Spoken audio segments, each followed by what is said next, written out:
Tech King, Mike. Tenor so lit. Alright. It's Saturday, yep, it's time to brawl. One of these cats gotta fall.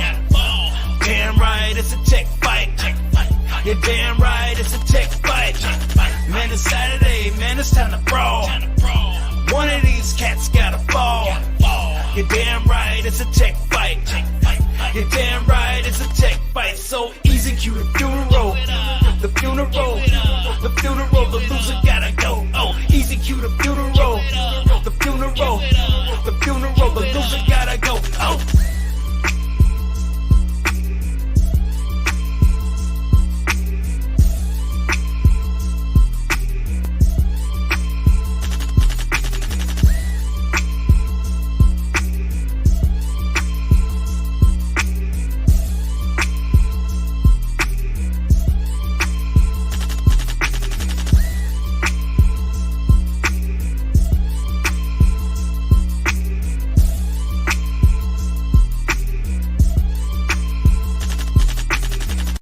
All right, ladies and gentlemen, welcome back to the season premiere of Saturday Night Tech Fights. We are now officially in season 2. So I want to say thank you to everybody for being here first and foremost. I see that the chat has already been going for a while. I want to thank everybody for being here. Tonight, you guys are going to see the Battle Royale premiere for the season. Now, I'm going to go ahead and lay a few things out before I bring my judges in so you guys can just kind of be familiar with what we're doing here. So here at Saturday Night Tech Fights, we are all about friendly, competitive debates about tech. Now, if you know your tech and you know your stuff, this is the place you want to be because this is where you'll get to see some of your favorite content creators from big to small debating about tech. It's that simple. Now, that being said, I'm going to lay out how this is going to go down. And I'm going to bring my lovely judges in, and then I'm going to go ahead and get this thing going and cracking because I'm ready. I know the chat is ready. The judges are ready. We're going to get this thing going. So here's how this is going to go. I have 15 questions. Of those 15 questions, I will ask 10 of them to individual people who will come in and they will debate each other. The way this is going to go is I'm going to send links to the people who have already asked to join. And when one person loses, they will be booted out. The next person will jump in. The last man standing this evening will receive 60 bags of popcorn from the channel sponsor Popcorn World, and they will also receive either a pair of AirPod Pros or they will receive cash money for every single person that is in this chat. So if we get over 350 people in the chat, the winner will take home over $350. But here's the kicker. The channel sponsor has also issued a challenge. If we can get over 800 people in the chat tonight, somebody will walk away with a brand new Sony Alpha ZV-1 camera. I don't need to tell you how much that camera is. I personally can't buy one right now, and I'm mad I'm not a debater tonight. But that's okay, because I want to see a creator walk away with one. So that being said, you guys will have 1 minute and 30 seconds to debate. And I just hope you know your stuff because we're going to have a lot of fun tonight. So I'm going to go ahead and bring in my first judge of the evening so we can get this thing going. Now, I'm bringing the judges in the order of how they're going to be called so you guys can be aware of how this is going to go down so you know what you're dealing with. Now, this first gentleman that I'm going to bring in, he's the host of the Technically Speaking show every Wednesday at 8 p.m. I really wish it was a podcast, but I do enjoy the YouTube version as well because I can listen to it. I have been following this gentleman for quite some time. I got a follow from him. I didn't know who this Big Papa guy was when he followed me a while back, but ever since then, he has become a very dear friend to the channel, a dear friend to me as well. I'm going to bring in my man's Mr. Scott Peachy. What is the good word, Mike? Season 2, I am ready, my friend. I have been stoked for this several weeks at this point. Still coming down off that Battle Royale high. My emotions are already in shambles already today. So there's going to be a lot of face rubbing. My glasses. I don't even know what's going to happen to my glasses, but I am ready for season 2. I appreciate you, my friend. Again, thank you very much for the opportunity.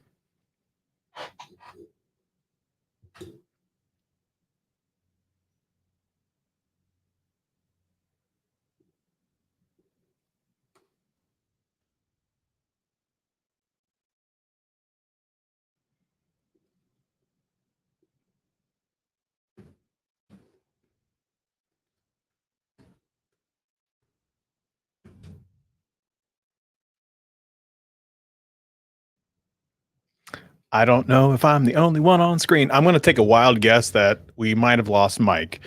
And if that, well, did we lose Mike? Mike, I didn't know. I was like, everybody was staring at me. Oh my God. Let me just tell you right now. Oh my God. Ooh, all right, Team folks. Gel all the way. Tech woes we're starting off with tech woes. Hopefully this doesn't happen again. All right. I'm gonna go ahead and get my next judge in because I'm gonna go ahead and get more people in here in case that happens again. All right, so my next judge is actually he's actually a first timer to the show.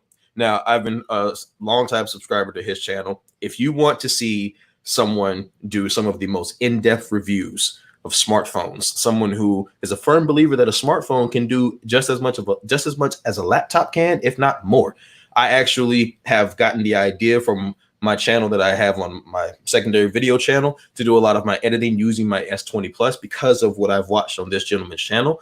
He is also a patron. You can go subscribe to his Patreon at Some Gadget Guide. I am going to bring in the Mr. Juan Carlos Bagnell. Welcome to the show, sir. I was real worried. Like, did I freeze? No, I don't. I saw the circle on the screen, and I was just like, not tonight, not tonight. No, I'm stoked. I've been watching these for a while now. I've been lurking, so I'm glad I get to pass judgment on some good old fashioned fisticuffs for. Well, if you were going to be in any position, being a judge is actually better, in my opinion. I think being a judge I think it's harder, but it's a lot more fun, in my opinion. So, and of course, you guys already know who this last person is. She is the one who decides your fates. She is your tiebreaker, and you need to know your stuff because if you should leave one of these two gentlemen at a difference of opinion, she is the one who would decide whether you get to get some money or you get some popcorn or if you're going to go home and just finish watching the stream. Ladies and gentlemen, Miss Adrienne L. I do not take bribes, so be on top of your know what you're talking about. I'm not going to take a bribe. All right. So, like I said, folks, we are going to ask 15 questions tonight, but here's the kicker. The last 5 questions will be saved for the end of the show, and I will go into detail about that once we get closer to it. But the channel sponsor for the evening, Mr. LeBaron Burton Sr., has requested that he go first this evening because he feels like people should have to go through him to get their money and to get their prize. I think you guys can wreck LB. If you have seen any previous tech fight, you know that LB will talk himself out of a victory. So I'm going to make sure that he gets his invite because I know he is itching and ready to go. Mr. Burton, it was just sent out to you. But in the meantime, I'm going to bring in his first challenger. His first challenger for the evening is going to be the Apple Jockey. Now, you guys saw him on one of our previous Battle Royales. He is a YouTuber. He is very nice young man, so I'm going to go ahead and shoot him his link. So, Alex, I hope you are ready because your invite is on the way.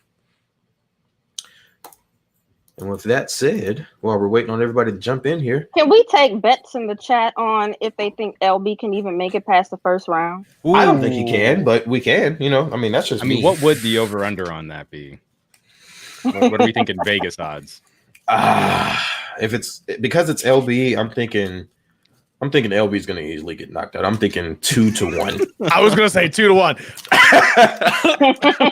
Yeah, I'm thinking 2-1. So Tech Odyssey's got it at 25-1. I would actually put money on that in case he wins. I was going to say I would bet the 25-1. Oh, heck yeah! There he is, and LB. He's not streaming from the store tonight, so that's a good thing. All right, LB, you ready to give away some money tonight? I'm counting the ticker. Okay. You did explain that wrong. I'm not giving out cash money. The gift will be equal to. All right. It would be. That ain't what you said the other day. You said $1 per head. You did say that. I got the screenshot. Stop it. It will be. No, we ain't gonna stop it. You said $1 per head. It would be the minimum of a pair of AirPods Pros. Okay. Or the equivalent of what came into the stream. This is why LB's gonna get knocked out quick.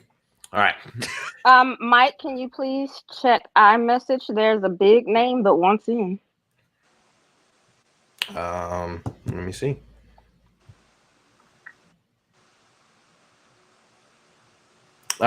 Okay. Barnacle's Nerdgasm. Got it. Wow. Okay. Yes, I will Team make sure Joe. he gets his invite. All right, so I'm going to go ahead and bring in the first competitor of the evening to go against Mr. Burton. Alex, I know you're backstage. I'm going to hype you up before I bring you in. I want your adrenaline pumping now. Alex is a, like I said, he's a YouTuber. I'm going to leave a link to his channel below. If any one of my mods would love to put the link for his channel in the description so you guys can subscribe to him, give him all your love, and, just go ahead, show his video some love. Mr. Alex Jackson, the Apple Jockey. How you doing, man? Good. Now, I'm going to go ahead and we're going to get this thing going. You guys know how this goes. You have 1 minute and 30 seconds to argue your side of the question. LB, 1 minute and 30 seconds, no more, no less. If you talk over 1 minute and 30 seconds, you automatically lose. If you try to explain yourself, if you lose, you automatically lose. If you try to go over your time when Adrian hits the buzzer, you automatically lose. I want to make sure we're on the same page. Why does all these added rules come when I'm on board? Because we need them when you come on. All right, let's get this going. It amazes me. This is why my record was the way it was, because every single time I get on. All right, folks, so we're going to go ahead and put the first question up. And the first question of the evening is, it's not popping up. Should there be punishment for tech leakers? Should there be punishment for tech leakers? Now, the context behind this question, there's a lot of people that, are not a fan of people who leak tech. There are a lot of people who So think basically, we talking about Prosser. Nah, we ain't talking about. I'm pretty sure Tim Cook has got Prosser locked up somewhere, so we're not going to talk about Prosser. So let's go ahead and get this thing going. Alex, are you ready? I'm going to let you go first.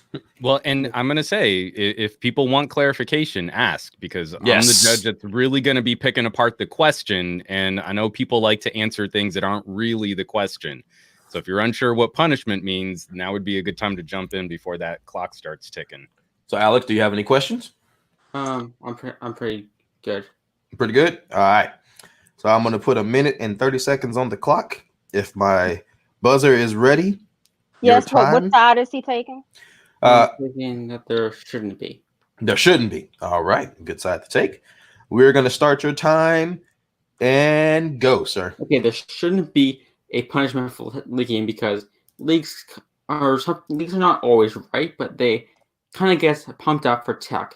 And there shouldn't be a punishment for the people leaking the tech because they're just doing their job and they're making money that way. So that's how they do it. And they shouldn't be a punishment because I think leaks kind of help Apple and they kind of help them make decisions. They help kind of hype up the products, and they kind of get people excited for these products because it makes leaks are just an essential thing. And I don't think there should be a punishment for people who leak them because they're not really the people in Apple. They're just getting sources and they're just leaking the sources. So I don't think there should be a punishment at all. Okay. All right. You're leaving a little bit of time on the clock. Are you good with your answer? Yeah. All right.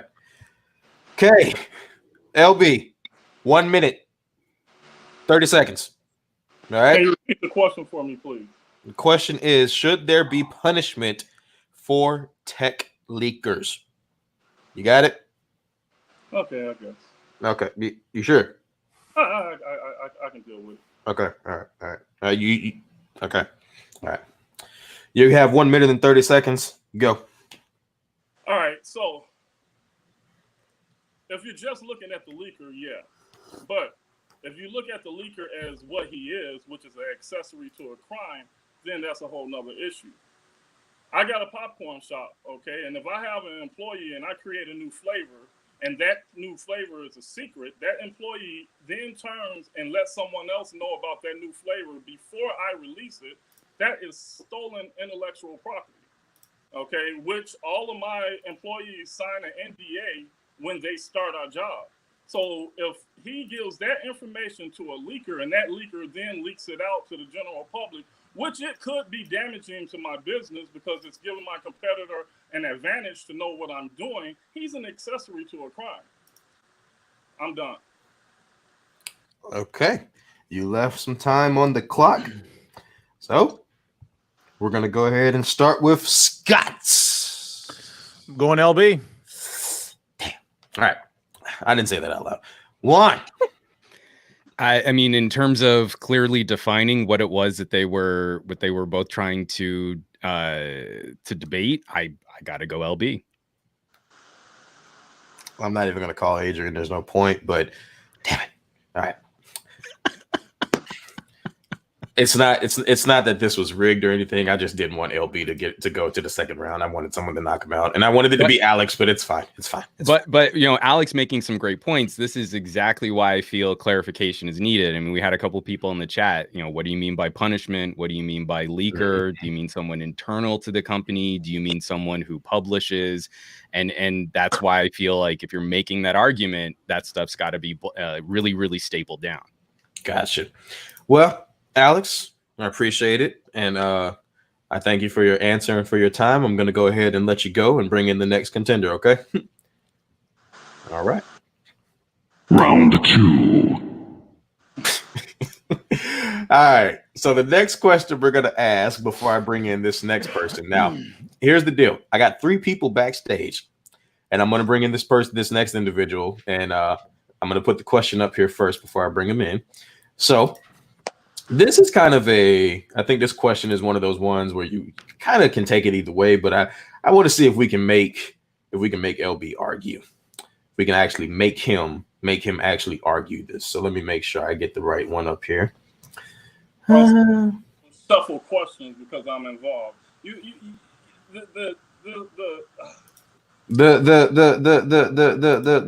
Anyway. It's the remix. It is.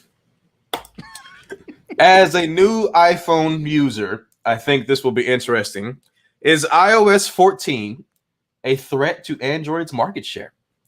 We all know that Apple is one of the most popular phone companies in the world, but we know that the Android devices just pretty much capitalize it. So is iOS 14 finally the version of iOS that's going to defeat the Android market share? So I'm going to bring in LB's opponent, and LB's opponent is going to be a gentleman that I'm just going to put it like this.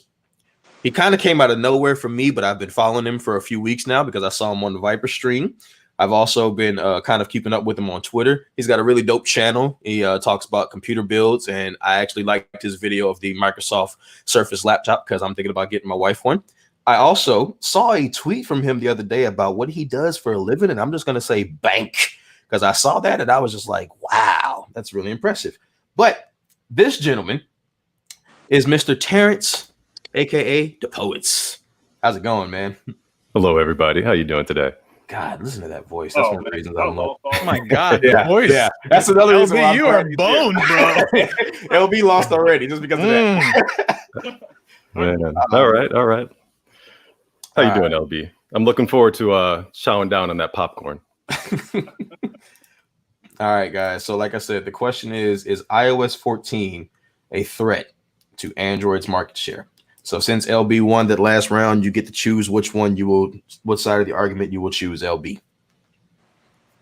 I'm going to let the poets choose. Okay. The Poets, what side will you choose? Okay. I'm going to take the negative Okay. side. All right. Well, as you know, we have 1 minute and 30 seconds on the clock for you. If you are ready, I will start your time. Let's go. All right, let's go. Historically, there's always been a distinct difference between Apple users and Android users. Android users like the idea of full customization. They don't like to be handed something saying like, here's your version of customization and work within that box. iOS 14 still does that. The way they do the widgets are very particular to an Apple style. They actually look kind of wonky and very large, where a lot of Android users have already complained, and Twitter, where they just don't like that style. Android, you can fully customize with all kinds of KW apps where you can, have very active widgets for calendar, for to-dos, for tasks, where Apple is still kind of picking up the slack and trying to catch up using Android as a template for what they want to be, but still haven't really come and done that yet. They're still working on picture-in-picture. They kind of did that in a wonky way. So there are a lot of Apple users that will just stay with Apple because they like that simplicity and they're happy to take what Apple gives them. But historically, Android users really like that customization. They like taking control And iOS 14 still falls very short of that full customization. It's still the, here you go, this is Apple, and we hope you like it. And if you don't like it, still pay us a lot of money, and that's the end of that. Thank you very much. Okay. And you left a few seconds on the clock, but that is just fine. LB, can you beat that? Okay, let's see. All right. You got 1 minute and 30 seconds. Let's go. All right, normally I would go with the poet's argument, but this is the thing. iOS 14, if you look at it in itself, you can probably go with that argument. But you can't look at it right now because no one is using it completely. It's still in beta. It's still in its beginning stages. Hasn't been released yet officially. Okay, with that being said, the nature of what Apple has been doing by lowering its costs by adding more devices and putting more devices into more users' hands. Okay, me being a previous Android user now using iOS, even iOS 14 in its broken status, I enjoy it better than iOS 13 and anything Apple has ever had to offer because now I am in familiar territory. That is the only thing that Apple has been missing. So now other people will be able to get semi-customization done a little bit more streamlined, all right, a little bit better, simplified with the benefits of iMessage and lacking all the other broken pieces that come with Android. All right. So are you good? You're leaving some time on the clock? Yeah. Okay. All right. Scott, you know how this goes. Yeah, I do. Okay. So who you got? I'm gonna go with the poet. All right. But boy, not by much. Hey, a win is a win. Juan, who do you have? Okay, really good comments on both sides. Again, we're joining this. When we've got a question about a threat to market share, I really want to hear a bit more about markets. I really want to hear a bit more outside of just what iOS brings for customization or what Android can achieve. But in focusing in on the user experience, I'm going to lean towards the poets, where I feel LB, while you've made some very cogent remarks, capping it with your own personal experiences, like my own personal opinion on this, doesn't really help us sum up Android versus iOS as market share. All right. If the poet would have, for me, if it would have mentioned like Android has a huge market share because a lot of people use it from that perspective, like other countries use Android a lot. That would, for me, would have nailed it. I'm going to say I That's want to very be true. careful because when we say things like, well, most people like this because of that, I don't know that we can really back that up unless you got a source really handy. All right. Well, Popcorn Man has been booted. Yeah, LB. right now, I can't wait for you to be gone. Wow. I didn't expect that. Okay. All right. I got a fresh piece of paper for my next round. All right. So here's where we're at, guys. We are 2 questions in. So that means that we have 8 more questions to go before we get to the last 5. And again, I will explain the details of the last 5 when we get there. So, but before we continue, we are currently sitting at about 91 people in the chat right now. So like I said, remember the key for tonight. The more people in the chat, the bigger the prize is. Now that LB's been booted, he has nothing better to do than to count how many people are in the chat. So make sure you guys keep that in mind as you are sharing this across your social media. We want to get more people in the chat so the winner can get a bigger prize. So Can our I just next say I was waiting on LB to lose so that I could play the No, come on. LB made it around, guys. Come on. He made it around. He made it around. Yeah. Yep. All right. So we're going to go ahead and throw the next question up here. And I believe that this one should be pretty interesting. So the question we're going to ask is, have we hit the peak of safe battery charging? So I will say the context behind this question is, you know, we have 30-watt fast wireless chargers. We have 100-watt rumored chargers. You know, at what point do we get to the point where plugging your phone up means you might blow it up? So that's what this question is in reference to. So I'm going to bring in, now I have a few people backstage. So what we're going to do is, the poets, you've got 4 people backstage. You've got Barnacle's Nerdgasm. You've got Mike Caputo. You've got Mr. Catwoman, who is already trying to butter up one of the judges, and you've got Tech Odyssey. Who would you like to have step in for this question? It doesn't matter. They're all going to lose. Well, hello. Well, I'm It's going to not- bring in. I mean, if I said something like that, everyone would be like, "Okay, sure, Juan," and then like pat me on the back. Well, I'm going to bring in another newcomer to the show. So now this guy just recently started following him on Twitter, but I did get a chance to check out his channel. He's got a pretty dope channel, and I'm going to make sure I leave his link below in the description. But I'm going to bring in Mr. Tech 24/7 TV, Mr. Mike Caputo himself. So how's it going, man? Hey, how's it going? It's going good. Thank you for being here tonight. I appreciate it, sir. Thanks for having me. No problem.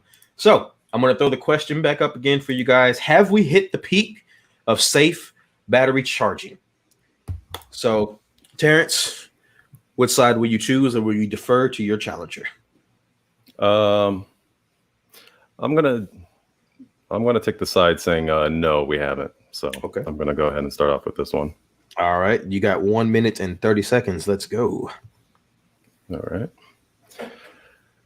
So battery technology has been stagnant for a long time, and only recently have we started to see leaps and bounds in terms of lithium-ion, as well as just cell phone batteries. And our next stage of evolution in battery charging is at kind of a fork in the road, because we have new innovation in liquid battery technology that's coming up, which has no degradation in terms of how often you can actually charge it. You have Stanford University working on battery charging for cell phone and small devices, where they can charge from 0 to 100%, 5,000 milliamp batteries within 10 minutes. So innovation is constantly happening because of this. And I think of the old school patent office, where we think that, hey, we can charge our batteries to 100% in an hour. This is it. I think that's a foolish way of thinking how human beings develop technology. We need more things to do more. So we want to go to the moon. We're going to need batteries that charge instantly, whether it's through solar power, through wind, through kinetic energy, and this new liquid version, and even gallium is helping us with our battery technology. And of course, carbon. That carbon structure is really enhancing how much we are transferring energy from A to B. So that's it. All right. All right. Mike, from one mic to another, are you ready? Yeah, I'm ready. So All right. I mean, obviously the battery technology, with the killer thing here is going to be heat. And you can only charge batteries so much, or to a great capacity in so little time, without increasing the amount of heat. And with the current way that technology is now at this moment in time, it's really, I think, infeasible to think that we can increase the battery charging without actually impacting the capacity, or the capacity of batteries, and the resilience of batteries. Because batteries don't last that long. The more and more that you expose them to heat, the less and less effective that they get as a battery, and that battery life is impacted. We see from as Apple and many other manufacturers do, they start slowing down or ramping down performance as that battery life is impacted. And manufacturers really have to take in consideration what they're going to do to go overcome this. I mean, there's a lot of great points that he made, but unfortunately, we are just not there today. And I think it's going to be quite some time until we actually get there. Okay. All right. So you left about 30 seconds on the clock. So I'm going to go ahead and. I'm good. All right. Scott. So I have to ask, I might have missed it, but who? So DePoets was arguing that yes or no? No. He was arguing no. Yes. Yeah. And Mike was arguing that we have. Okay. I just wanted to make sure that I was with that. Mm-hmm, mm-hmm. There's the emotion. There it is. And how the hell do you argue with science on the first part of that? You can't argue with science. Well, you throw politics into it. I know. It's I'm gonna funny, go. it's gross. I'm gonna go. I'm gonna sweet mother God. I'm gonna go to poets again. So go ahead, Juan. Oh, sorry. So Caputo, I was actually with you, man, until we got to the very end, and then you said you literally said we're not there yet, which is kind of the whole crux of the question is if we haven't reached peak safe battery charging and we have some kind of technology or some place to go. I feel like you undid your whole argument with your very last sentence, man. I was with you that whole time because it was you were on the right thread for me. I got to go to Poets. Okay. Okay. All right. Well, there's no need for the tiebreaker to say anything, so I'll leave her alone. But Mike, I appreciate you coming by, and Thanks. I hope to have you on again. We have 6 more Saturdays in a row of this season, so hopefully I'll Sounds get to good. see you again. Thanks again. All right, man. All right. So I'm going to go ahead and remove Mike. Okay. So we've got 4 more people backstage, and we got another one that should be jumping in here soon now that it's opened up. And I'm going to go ahead and throw the next question up here. And the next question of the evening is going to be, now I think whatever side of the argument you choose for this one, remember who one of your judges is when I throw it up here. Okay. Has Bluetooth audio caught up with wired audio? Has Bluetooth audio caught up with wired audio? Now, remember the context behind the question. Remember the way the question is worded. And since Terrence said it doesn't matter who comes in, I'm going to go ahead and bring in our next person.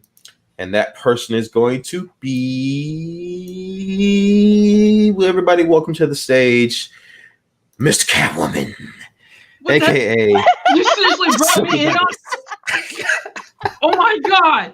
I love know your nothing background. about tech. This is ridiculous. Oh, You say that every time. He says that every time, but then You he say it usually every wins around time. it too. So yeah. It's Saturday night tech fights. All right, and of course, Mike, you okay? I'm good. I'm good. I'm Peachy, what's up, Peachy? Your background is. How you doing, my friend? Juan, How are you? Oh, Juan, I'm so happy you're here. Wife says All right. hi. Hey, Yeah. I'm so happy to be here. Your background. Hey, is at least the background is purple and gold, so I'm kind of like a fan of that. Ah, there it is. All right. Oh, wasn't here to impress you though. But okay. If it distracts you.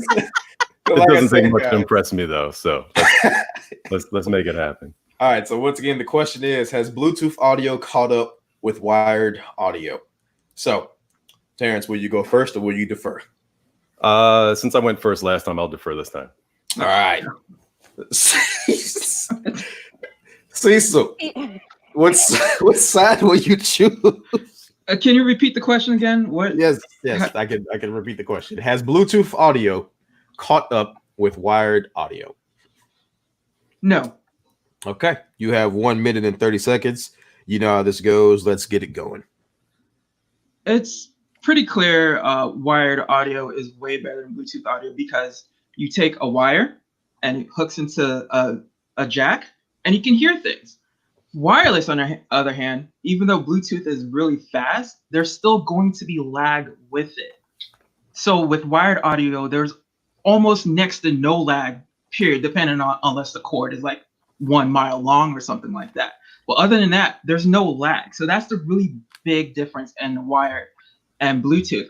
Also, sound clarity is better on wired compared to Bluetooth. Bluetooth will always have that distortion because of the signal strength. Bluetooth 5 is pretty strong, but is nowhere near as good as something that is wired. Okay. Also, and that's it. All right. You sure you got 30 seconds? It sounded like you had something else to say. Sure? No. I got nothing else to say. All right. Terrence, are you ready? Yes, I am. Let's go. Okay, so Bluetooth has definitely caught up with wired audio, mainly because of a couple of different things. So the industry already has started to move away from utilizing headphone jacks in devices we already hold in our hands every single day. Therefore, Bluetooth has opened up to be a better user experience, because you can also transfer that music from your cell phone to your car, to your laptop, while still keeping the same device inside of your ear. With wired, you're going to also always have to take it in and out all the time. So that transferring of that experience, going from having to always carry around that cord, tripping it around, or when you get up from your laptop, knocking your laptop over, that has all been eliminated through Bluetooth technology. And The increases when it comes to like Bluetooth 5.0 has reduced a lot of that lag, enhanced our ability to have very powerful devices in our ear, around our ears, as well as just in our cars as well, streaming from your cell phone to your car, allowing for that full surround sound experience, things that just having that wired cord has not been able to keep up with the changing times. That's it. All right. Man. Oh, Scott, you know what's coming. I'm still going. While I don't agree, I'm gonna go DePoets. Really? Okay. Juan. Okay, this is tough because, again, I'm kind of with Scott here. The question is, has Bluetooth audio caught up with wired audio? And that's really broad. You know, we have one argument that's kind of leaning into the quality of cabled audio and that how Bluetooth hasn't caught up to that. But then the user experience is a completely different definition of caught up. So I'm gonna have to. I'm so close to Poets, but because while you were wrapping it up, you did also hinge part of that on the technical qualities of lag. I'm gonna have to throw us into a tie. I'm gonna have to go with Mr. Catwoman because you kind of validated Mr. Catwoman's position by bringing up lag when you had me on a better definition of caught up until that point. And I think you kind of seeded your position just enough that you kind of put Mr. Catwoman up. So I have to put us into a tie. All right. Adrian, what we got? Finish him. So, let me come in close. So I've heard what both of the judges said. So I'm going to judge on style. Who had the style? This is a debate. I'm going to have to go with the Poets. But I love your LSU background. You did that. Oh yes, I spent a lot of money on this background actually. That was a last second thing, but I rushed it in. I'm here. Well, Mike, thanks for having me on. But I'm going to need you the next time use a newer logo. Thank you. Oh, I'm sorry. I will next time. All right, Silky Douglas, Mr. Catwoman. Mr. Catwoman. Make sure you guys subscribe to his channel, MC Blocks of Life. Thanks for the match, man. Peace. All right. Thank you very much. All right. So we're going to keep this moving. Man. This is getting good. Terrence is running through it. This is getting good. 108 watching right now. 108. 108. So somebody's at least going to get $108 plus AirPods Pro. And some popcorn. And some popcorn. Yeah. Because here's the thing, folks. LB has changed what he wanted to give away from Monday to today. So we're going to make him give away all of it. So. All right. Someone's going to end up with like a dozen bags of snake bite, and I'm going to laugh. All right. So we're going to go ahead and throw the next question up here. So the next one for the evening is going to be, should all tech events be virtual from now on? Moving forward, should all tech events be virtual? Coming off of the heels of WWDC 2020 and with the recent announcement of Unpacked 2020 on August 5th being a live stream only. Despite the global pandemic, should we stay live stream only moving forward? So I'm going to bring in, I have 4 people that are waiting backstage. And I'm going to, I don't have a coin to flip, but I am going to bring in this gentleman because this guy, I think, I don't know, Terrence, you might have a fight on your hands with this one because he's been itching to get back in. He's been ready to go. Ladies and gentlemen, I'm bringing back to the stage Mr. Tech Odyssey. There we go. Adam, how's it going? How are you, Scott? Juan? Howdy. Now, although some people in the chat are not debating, this one seems to be very polarizing. Some people are already saying no, and some people are saying yes. So let's see how this goes. So I'm going to throw the question back up one more time. Should all tech events be virtual from now on? So, Terrence, since you won that, I'm going to ask you, will you start or will you defer? I'll just keep flip-flopping. So this time I'll start. Gotcha. So that means you have 1 minute and 30 seconds. Which side will you choose? I'm going to say no. They should not be virtual. All right, your time starts now. Okay. When it comes to these technology events, there's a lot that goes into it. And so we need diversity to really see what is available for us in terms of growth for technology. Apple, for example, did an exceptional job of its presentation recently with the production value and everything. We definitely need more of that. And CES in 2020 in Las Vegas was spectacular. I met so many people. There were so many business deals that were happening, so much innovation being able to be displayed, and hands-on, the ability to talk to the representatives, the marketing team, the engineers behind all these products. So it needs to go hand in hand. Even the college or the scientific community, they had a whole floor at CES being able to display their own technology and able to talk to them one-on-one about what their vision is for all of this. Not to mention all the sponsorship deals that YouTubers are able to really lay down in terms of just having this one-on-one representation, the sit-down meeting and with all of these representatives. So there needs to be a diverse mix of displaying tech to the world, hands-on and on the production value of just live streaming. Okay. All right. So you left a little bit of time on the clock. Adam, are you ready, sir? So we're saying that online should be the way from now on. Yes. Let's do it. All right. Fear the beard. Let's go. All right, so I get the point he was saying, and it's important. I went to CES. It's great when everybody can get together, but if they were only supposed to be in person, that would mean that it's absolute. It needs to be that way. And if we're doing them online now, obviously it's for a reason, and this is the way of the future. You don't have to worry about disease anymore. You don't have to worry about carbon footprint. You don't have to worry about people traveling. People can communicate, as we've witnessed over the last couple of months. It's just a growing pain right now. That's the old way of doing things. Yeah, people used to go and meet in business suits all the time. We used to not have air conditioning. This is the new future. So now it's more inclusive because everybody can get on board. It's not limited to just who can get there and if you can get there. Now we can do this worldwide. And you saw that Apple did it. They did an amazing job. Samsung's fixing to knock it out of the park. And it's something that, one, opens it up for everybody.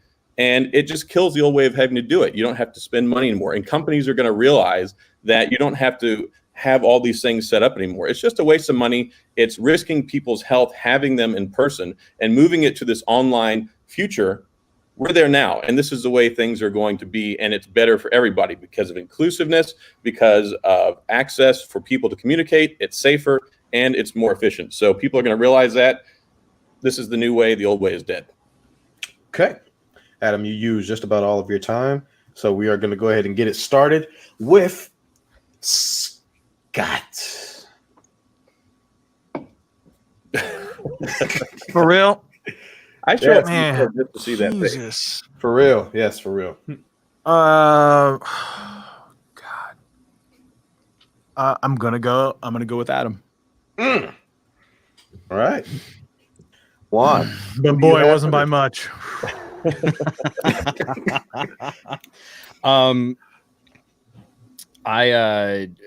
Again, this is a really tricky one to kind of debate back and forth because there's a finality to this question, right? No more audience, and that's also another thing that I think is really difficult to kind of sum up because I think we both of you fixated a lot on trade shows, and tech events is really broad. I really would have liked someone to ask a question before debating this topic just to try and narrow down tech event, because what's like a little mixer in a neighborhood community tech event. Like we used to do that kind of stuff all the time.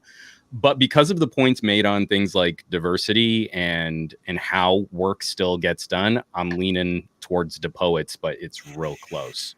Ooh, we have another tie. Going to lean in. So this one was close for me also, but I liked the points about inclusiveness. So I'm going to have to go with Adam. Okay. I mean, like just to weigh in, like taking a direct argument against DePoet's stance was real good. That was, you almost had me right there when you're like, yeah, diversity, but what about inclusiveness? And I you're know, like, right? oh, woke buzzwords. I mean, the idea is like, I would never have gotten invited to WWDC, but I got to watch it. You know what I mean? Like that inclusive, you got me. That got me. Okay. Very nice. All right. All right, Tech Odyssey. Thank you, man. All right, Terrence, we appreciate you coming. This was a lot of fun. Thank you for having me, everybody. I need to have you back for a one-on-one so I can see you wreck some more people. All right. I'm all for it. Thank you, sir. All right. Take care, guys. All right. Adam is back in the building. I told everybody, fear the beard. I knew it was going to happen. I knew it was going to come down to fear the beard. So we're going to go ahead and keep this moving. Now, I'm going to let this next individual jump in. And let's see. I got a couple of people backstage, but this guy has been waiting for a minute now. And I'm excited to bring him on because it's his first time on the show. And he's watched a couple of streams recently. And he has been interacting with me on Twitter. I have subscribed to his channel. He is the Barnacles Nerdgasm. How are you doing, sir? Hey, I'm doing pretty good. Thanks for the invite. I'm sorry if I shocked you. No worries. No worries, man. All right. So I'm going to throw this question up here because I think this is going to be a good one for both of you two gentlemen. All right. And our question is, Apple and Google use 6 gigabytes of RAM or less. Is 12 gigabytes or more in other flagship devices overkill? So if you guys have any questions before we get the timer started, or if you have need any context behind it, I can provide that. But there's the question. So let me know what you think. Adam? Sorry, go ahead. No, I was just going to say, Adam, let us know if you want to go first or defer. I'd like to interrupt. Can I see the question again, please? Yeah, I'd like to see it one more time. Yes. Apple and Google. Can you read it as well? Apple and Google, they use 6 gigabytes of RAM or less. You're not the poets. I'm sorry. It's just not. I'm not. No. I know you're really trying. Look. I'm not trying hard enough. Apple and Google use 6 gigabytes of RAM or less. We should have the poet come back on and read the questions. Yeah, I think we would all agree on that. If you guys are probably tired of hearing my voice, but it's all good. I'll take this one. Huh? I'll take this one. I'm going to say that it is not overkill. Okay. All right. Barnacles, you were going to say something? Or Yeah, I was going to ask one question. Sir. It might even be interesting to you. Is for other flagship devices, are you saying other flagship devices that are also in the Google family, like other Android devices, or is that expanding? Yes. We're going just Android here, right? Okay. All right. I just want to make that clear because it's like, yeah, you're like Apple and Google are using 6 gigabyte, but other flagship devices, which would technically still be in the Google family, right? So, right, like Samsung and other basically other OEMs is what I'm asking about. Other OEMs. Got it. And Adam's going to take it's never enough. Yes. Well, not never enough. That's it. All right. Oh, I can't show my cards. I can't show my cards. All right. Not never enough, but is more too much. It's never. It's. I'm gonna be quiet. All right. Adam, you got 1 minute and 30 seconds. Are you ready? All right. Let's do this. Go. All right. So more RAM is not. It's not too much. There's a reason for that, and if you get down to the architecture and the fine tuning of things, iOS doesn't need as much because of the way that everything works within their ecosphere. Android is a different beast, and the reason they have more and the reason you need more and want more is because Android uses so much of it. See, people like to make the argument with computer RAM that if you aren't using it, you don't need it. But the thing is that there's a lot of system processes, even when your phone is off. With Android, whenever it comes to RAM management, there's already stuff like the kernel loaded into the RAM. So if you load it up, if you had 4 gigabytes of RAM, you're only going to have like 2 available because of all the system stuff that's in there. The other reason you need more RAM and why more is better is because as you get higher performance devices like the Samsung Galaxy S20 Ultra with the 12 gigabytes of RAM is because you can do more on it. You can do video editing. You can play high performance video games, which require lots and lots of RAM, because the reason RAM exists is so it can load those files into active memory and use them so all at once it can access it instantaneously instead of having to access it from the read-only memory, which is your storage space. So the more RAM, the better, because you can load more, you can run faster, and as we grow, you're going to need even more RAM to run all these functions in games and applications. Okay. I think Adam's got a timer over there because he knows how to use right to the last second. But that said, Barnacles, are you ready? I'm ready, man, but this is gonna be tough. I got this though. All right. Go for it. All right. 1 minute All right. and 30 seconds. Let's go. All right. Well, I'm going to tell you right now, the reason that you don't need more than 6 gigabytes of RAM is pretty much the same reason that Bill Gates said you'd only need about, 640K on a PC. We obviously never needed any more RAM than that, right? Okay, hold on with me just a second. These are mobile devices. These aren't PCs. These aren't things that you're going to be sitting on your desktop and using multiple screens connected to it or anything like that. These are mobile devices designed to be in your pocket. You want them to be as low power consumption as possible. If you add more memory to these devices, that means it's going to use more power because you can't have more without more power. That means more heat. When you have more heat, that means it's going to be heating up your leg, maybe killing your boys. I'm just saying you don't want that. So I'm going to take the stance that you want these devices to have a minimalistic amount of RAM, and 6 gigabytes seems like just the right sweet spot amount. Going over that, at that point, you're just increasing the cost of the device, the heat output of the device, the power consumption of the device. And let's be honest, developers are getting better day by day, and these devices are having better kernels for multitasking, better hardware abstraction layers, so they use less power, become more efficient, and need less storage, because a lot of the stuff that used to be stored in software is now stored in firmware for the devices. So I'm going to say you're never going to need more than 6 gig because the developers are just that damn good. Okay. Scott. I'm going to go with Adam. Yep. Okay. Barnacles, I really was nodding, and again, I feel like this for me is Dude, that is like a hard the theme. stance to take. So again, it's not whether or not it's an unanswerable question. It's do you set up the premise right? And I feel like the theme of the night is kind of like throwing it away in one of the last lines. And when you say something like, you never will need it kind of validates Adam's position by saying like tech will never advance to a point where we might need something like that. And it was just like that was the weakest point to go out on when I was kind of with you on efficiency and heat and everything else. So I gotta go Adam. I actually 100% agree. I'm gonna go ahead and hit myself on that one, man. It was a really tough position, but again, I felt you were doing. I didn't believe a damn word of it. That was good with the Bill Gates though, and the 640K.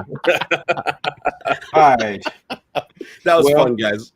Barnacles, would you be interested in coming back for another one? I would love to have you back, sir. You know I will, man. This is a blast. This is a blast.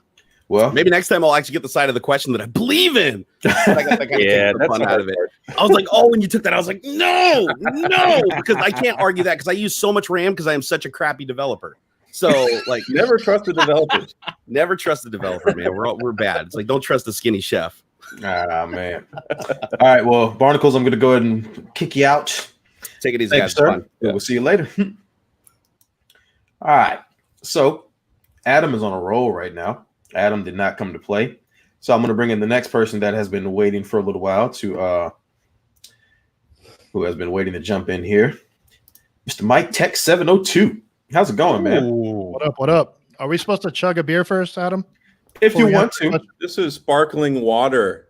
Oh, yeah, mine too. With 5% juice. Thank you very much. Veteran Showdown.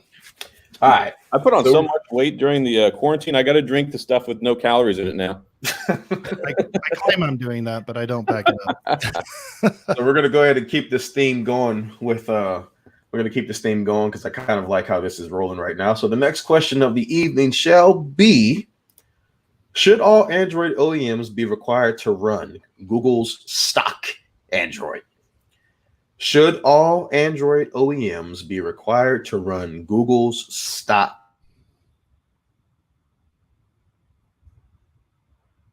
Hello. Did we lose him again?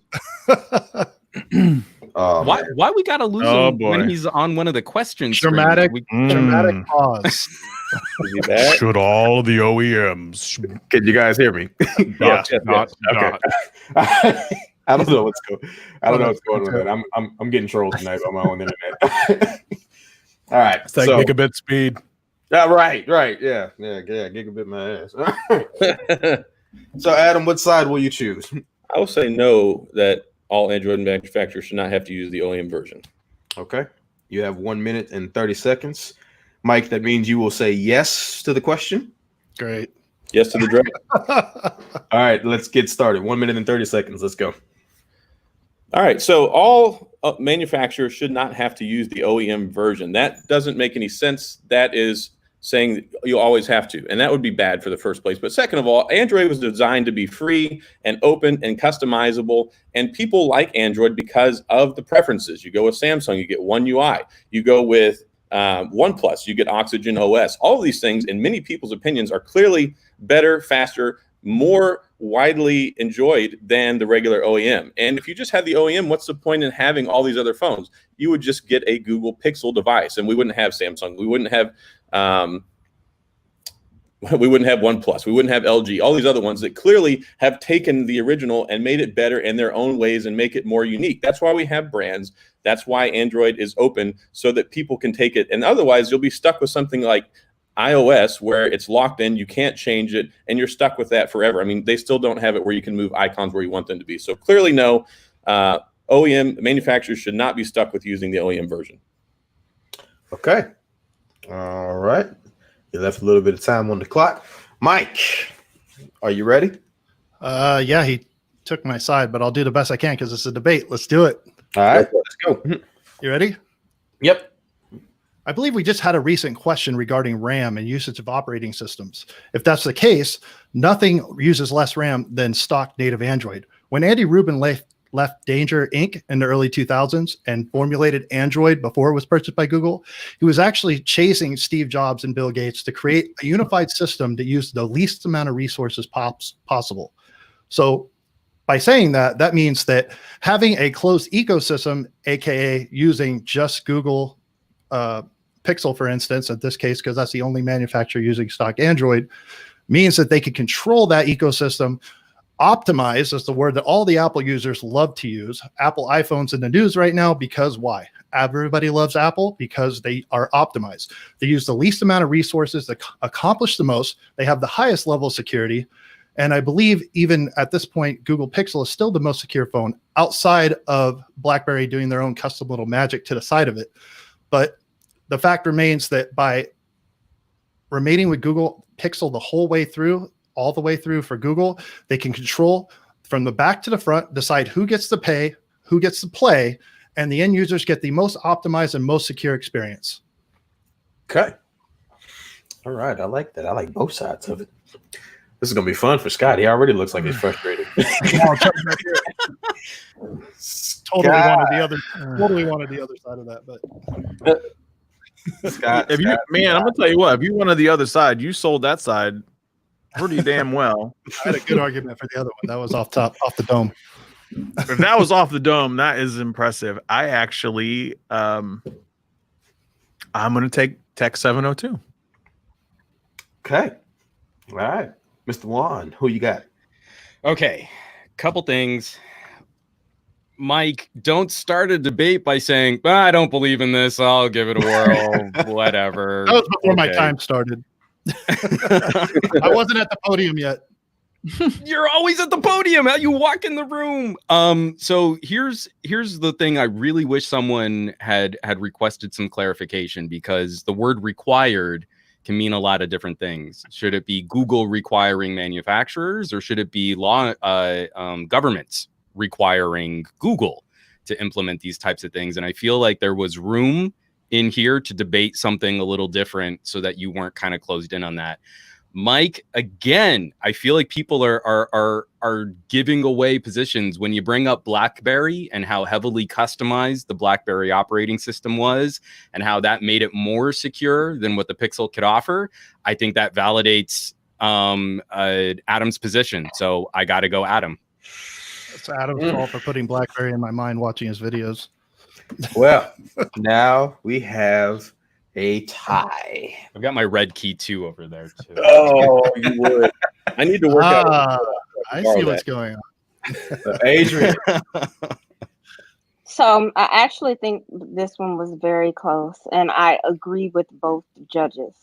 But just for the strength of coming off the top of the dome and making it so persuasive for their argument, I'm going to have to go with Tech 702. Wow. We have an upset. There you go. Oh my goodness, we have an upset. Man, Adam, we got to get Love you on. Adam. Adam is never going to be my friend ever again. You know, actually, not to rub salt in the wound, but every time Adam has been booted out, you have been the first person to. I know it's not. Swear to God, It's okay. But it's okay. It's okay. I'm gonna make our friendship like a subscription service where you have to renew it monthly. I'll send you some Drake in the DMs. We'll be cool. It's all good because here's the thing. At the end of it all, you guys will get to see Tech Odyssey come back at some point this season when we have a tag team fight. So him and his partner Dan Gage will be back at some point this season. So For sure. Adam, me and you will get together on that. But in the meantime, I appreciate you, sir. We will see you later. Have fun. Thanks. All right, Tech 702 came in wrecking shop. So I got to bring in my next man against him. Now, I got 3 people backstage, and I have one more person that has decided they wanted to step in at the last minute, just like this person. I knew they were going to do it. They said they weren't going to, and I knew they were going to do it. So I'm going to talk crap about them before they get on. But in the meantime, I'm going to throw up the next question of the evening. And the next question of the evening is going to follow as such. What defines the iPhone? Software or hardware? What defines the iPhone? Software or hardware? Now, the person I'm going to bring in for this one, he has been a judge before on Saturday Night Tech Fights, and he has never actually been a debater. So I'm loving the fact that he stepped into the Battle Royale. I think this might be the night that I don't know. We'll see what happens. Mike came in with some hard facts, but we got to see what this guy does. From across the border up north, I want to welcome Zach Talks Tech. Oh, boy. That's my boy, man. That's my boy. Hey, You gotta hi. Mike, we're still friends, right? No matter what. Just come back to Vegas. You know how we do it. That's all I got. I'll leave that there. All right. Okay. All right. So once again, the question is, what defines the iPhone? Can I ask for can I ask a clarification question specifically because Juan seems to be on his game tonight? Ask questions. Define. When you say debate. yeah, well, the question literally says define, so I need a definition here. In the judge's eyes, do we say the definition of the iPhone is its pop culture position, or are we talking about purely technical analysis? I'm asking purely technical analysis. So I'm asking purely, is it defined by iOS or is it defined by its, everyone always, when you think about smartphones, the iPhone is always number one when it comes to hardware, build quality. At least that's still an opinion that we're about to debate. Yes. But that is what I'm asking. I'm going to take software. Gotcha. So you have 1 minute and 30 seconds as the winner of that round. Before I start your time, because I want to make sure I don't set you up. Do you want to go first, or do you want to defer to Zach? Oh, I can do that? Yeah. Oh yeah, I'll kick off. All right. But he's got hardware, so go, Zach. So am I going first? Mm-hmm. They gave me the option. Okay. Everybody has the option. So defense wins championships, bro. I'm. Which side am I arguing? Throw the question up, please. Throw the question up. Sorry, what is the question again? And which side am I arguing? Sorry, you're arguing hardware. Okay, so hardware defines iOS or iPhone. Okay. Yes. All right, let me know when to go.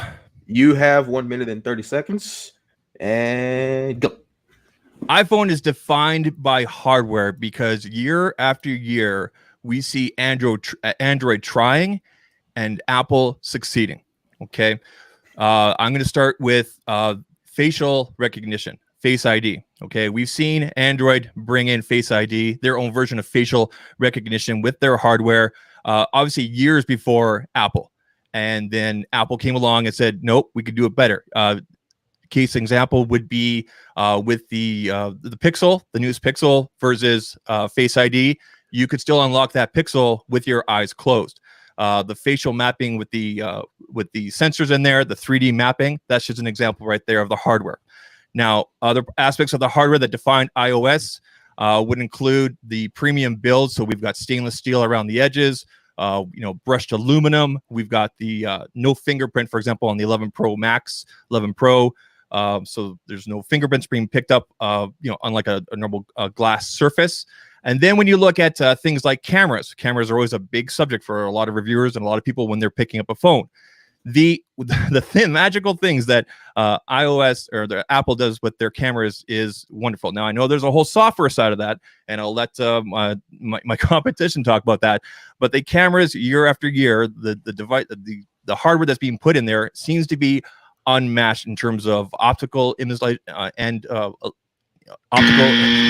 Oh, damn it! Zach was going and I liked it. yeah. I was about to wrap it up there. Sorry. Zach was going and I liked it. All right, Mike, are you ready? I think so. All right, let's go. Okay. Ready? Yeah, go ahead. Go. Oh, sorry. Okay. So as my partner over here pointed out, he mentioned the fact that iPhone leads in a lot of ways. If we look at who their distributors are, who provides the hardware for a lot of iPhone, Samsung makes their screen, Qualcomm makes their modem. None of that hardware is provided or proprietary by Apple Incorporated, as far as I'm aware. What do people like about the iPhone in particular? It's the experience, it's the optimization, it's iMessage, it's AirDrop. It's the software experience that truly differentiates the iPhone from other competitors such as the Pixel. The Pixel comes close. It's a great phone. It uses low hardware, but going back to software, the iPhone gets away with what it gets away with. It performs at the top echelon all the time, every year, even with lower hardware specifications, because the user experience provided by iOS is superior. I'm done. Oh. Yeah, it was tough for me to argue that. I couldn't. Yeah, I I would have said software. The judges too, haven't spoken yet. You I don't care. I know that I lost yourself. it. I know I lost it. Oh man. All right. Scott. Zach, before I love you. Anything, the chat is requesting that Scott is always on the big screen when he selects. So give the people what they want. I feel like Scott Peachy on Tech Fights is the opposite of the PSA for "Don't touch your face." I am totally the opposite. I am so bad. I feel like there's sanitizer and hand wipes now. Next sponsor, popcorn. Following sponsor, hand wipes. There you go. There you go, Scott. There you go. Right down there at the bottom. Right down there at the bottom, Scott. I'm gonna go with oh god, Zach. You know I gotta love you, but I'm gonna go with tech forward. Okay. All right. One more time. Me hit him with a smolder. Scott looks like I feel when I'm talking on this. That's the stress I'm feeling. Juan, who do you have for this one?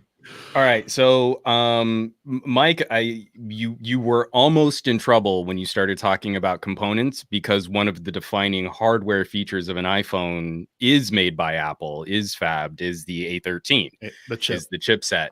So that's why I got real nervous when you started listing like other components, and then you kind of saved yourself what I feel was an obvious like gimme over to Zach at the last second.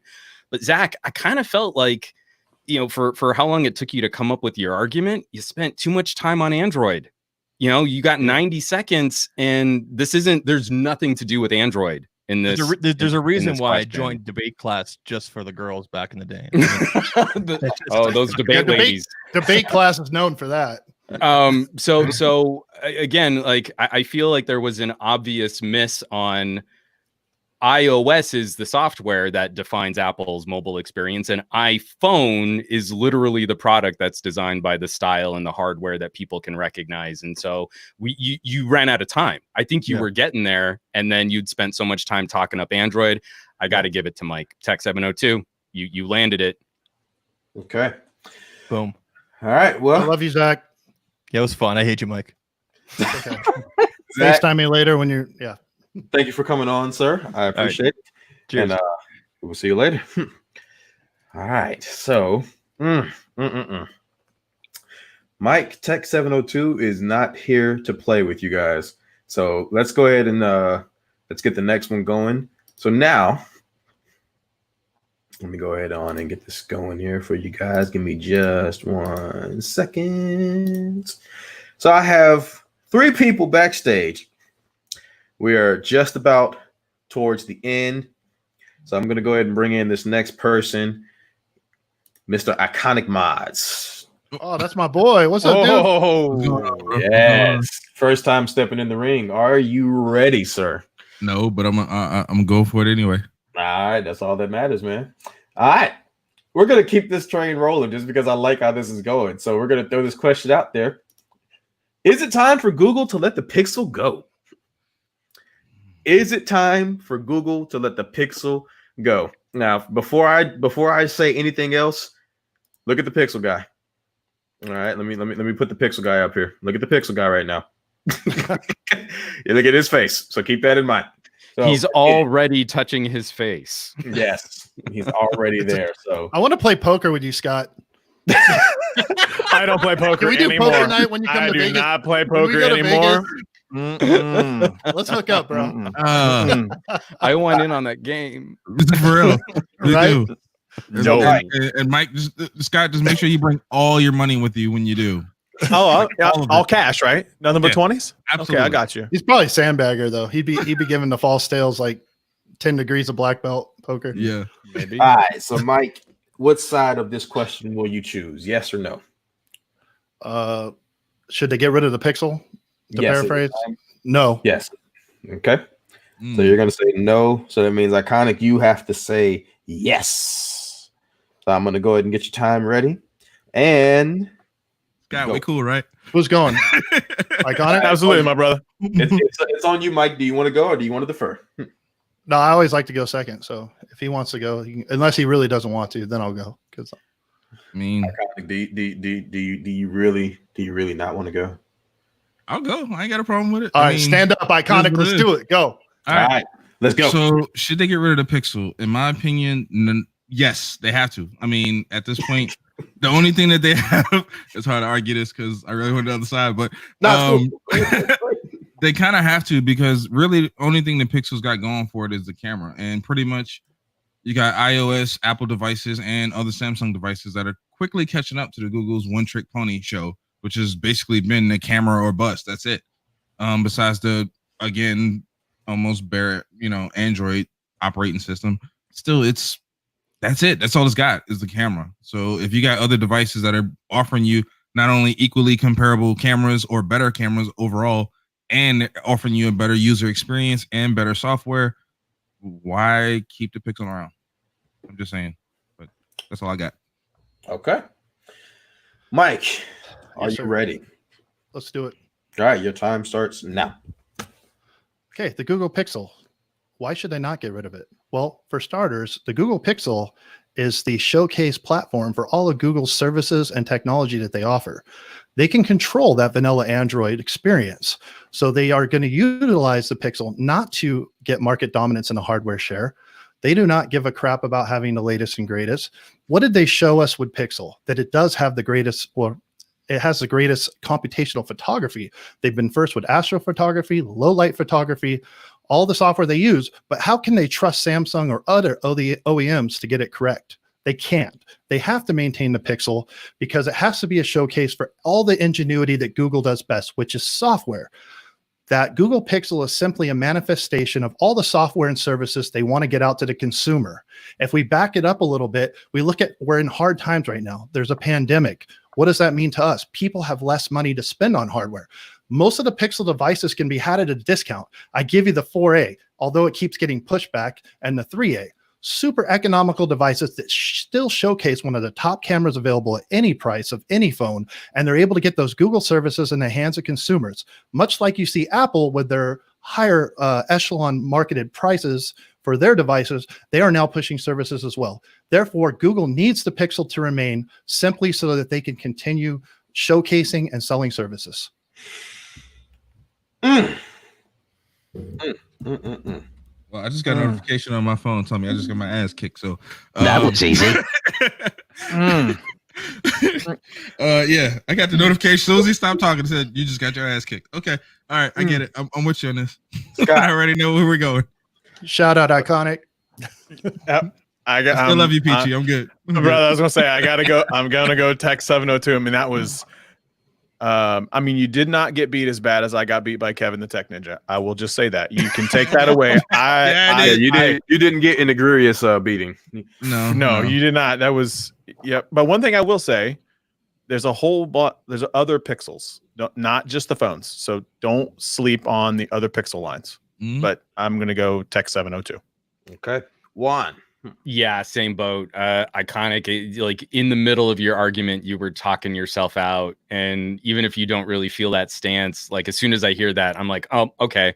Yeah. We're probably gonna have to hit that button. To Scott's point, that Pixel brand, Pixel Buds, Pixel Books, like I think it was just too easy to get stuck on the camera. And because Tech 702 opened it up, talked about services, software, and Google strong points, I got to give it to Mike. Okay. All right. But I will tell you, Iconic Mods makes amazing hats. I am super excited. No, he's my boy for real. I'll take the L just to be his friend, but we're good. Like, I'm excited to see what it comes out. All right. Well, Iconic, you guys can catch Iconic here after the stream. He will be hosting the after party for Saturday Night Tech Fights this evening. But with that said, thank you for stepping in the ring for the first time, sir. We will catch Not a problem. you. Peace. All right. So now we are getting down to the wire. We're getting down to the wire, folks. It's getting tight. It's getting tight. I got 2 people backstage. I got 2 more people backstage, and I got one that's been waiting to go for a minute. So I'm going to throw this question up here for this next round. Are high refresh rate screens a gimmick? Are high refresh rate screens a gimmick? That is the question. And I'm going to bring in Skunk Meat, a.k.a. Savage Sound. Hey, Savage. What's good, bro? So, Louisiana Jenkins, how you doing tonight, brother? Chilling, man. Chilling. All right. Oh, look at we got before I say anything else, I'm going to do this because we got Mr. Front Page Tech is in the building. I don't know if that's Jern or Brian, but Front Page Tech is in the house. So for those of you guys that don't know, he said this is for one. So there's $20. Hey, Toilet Squad. Just hold on to it for me. I'll get it from you next time we can do a non-virtual tech event. So So Front Page Tech also, for those of you guys that don't know, he faced off against LeBaron Burton last year, and he was the he is still currently the reigning champ of the one-on-one tech fights. So no, he's not. He has not returned to defend himself. So he either got to come back like in about a week or two, or nah. Been too long. Titles get vacated here. Well, I mean, if you don't come back, but I think Jern might be coming back. I don't know. We got to see if he'll come back. I don't even think he's named his flavor for Popcorn World yet, because that was one of the agreements of his win against LB. But we're gonna keep this party moving. Question is, are high refresh rate screens a gimmick? That is the question. So, Tech 702, you said you'd like to go second. So I'm going to ask Can I get a clarification real quick? I'm talking about smartphones. That's what I was going to ask. Simply phones. Okay. Yeah, I'm talking about smartphones. I'm only talking about Juan was with me on that. All right. So Savage Scientist, you will go first. Are they a gimmick or are they not? It's a gimmick. Sides too. Okay, go ahead, bro. Do your thing. You said they are? Yes. All right. You got 1 minute and 30 seconds, brother. Let's go. High refresh rate cell phone screens are a gimmick. It seems like all the companies that's making these high refresh screens. I mean, if you look at the phones that's doing it, the gaming phones, they're not selling. So, I mean, high refresh rate is just, it doesn't make it so you could do anything different on the phone besides play a few games, and you can still slow those games down, or those games could still work with your normal 60 FPS screen. And it's just a marketing scheme. And the first thing they say is, we selling a phone with 120 what is it called? 120 FPS or 120 refresh rate, and then they have 90 refresh rate. I mean, so the 90 refresh rate isn't making a big difference. So just imagine when you move up to 120. What can you do with it? I mean, the human eye the human eye could barely distinguish this refresh rate, and they putting it on these phones like it's magic or something. I mean, if the phone crash or freeze, 120 refresh rate will not stop it from crashing, and it's not. I mean, a lot of apps not even optimized for this, so it just become a problem where it's just marketing hype. Okay. And that's it. All right. Tech 702. You know your side of the argument, sir? So I'm saying that refresh rates are not a gimmick. Yes. Okay. Go. High refresh rates are not a gimmick. Specifically right now, the utilization provides for the explosion of mobile gaming to take advantage of those refresh rates. Now, to somebody that may not be into mobile gaming, they may not understand or appreciate the difference. But one of the largest segments emerging right now, especially during the pandemic, is esports. A large portion of people are learning and toning up their skills by using mobile gaming. As we move forward in the future, refresh rates not only provide for a better gaming experience, they provide for a more accurate feel to real life, and such as VR virtual reality applications are going to play off of higher refresh. We're currently locked at 60, but this question is open-ended, meaning are they a gimmick? Indefinitely. No, absolutely not. Virtual reality will need a higher refresh rate as we move forward in time to provide more adaptive and realistic displays. At the smartphone displays may move from what we now know as a cell phone to perhaps another peripheral in your home. At that point, I think it'll be more appreciated. So my position is refresh rates are not a gimmick because the future is still untapped and we are just at the emerging market where it is still a benefit to e-gamers. I'm done. All right. Mr. Peachy.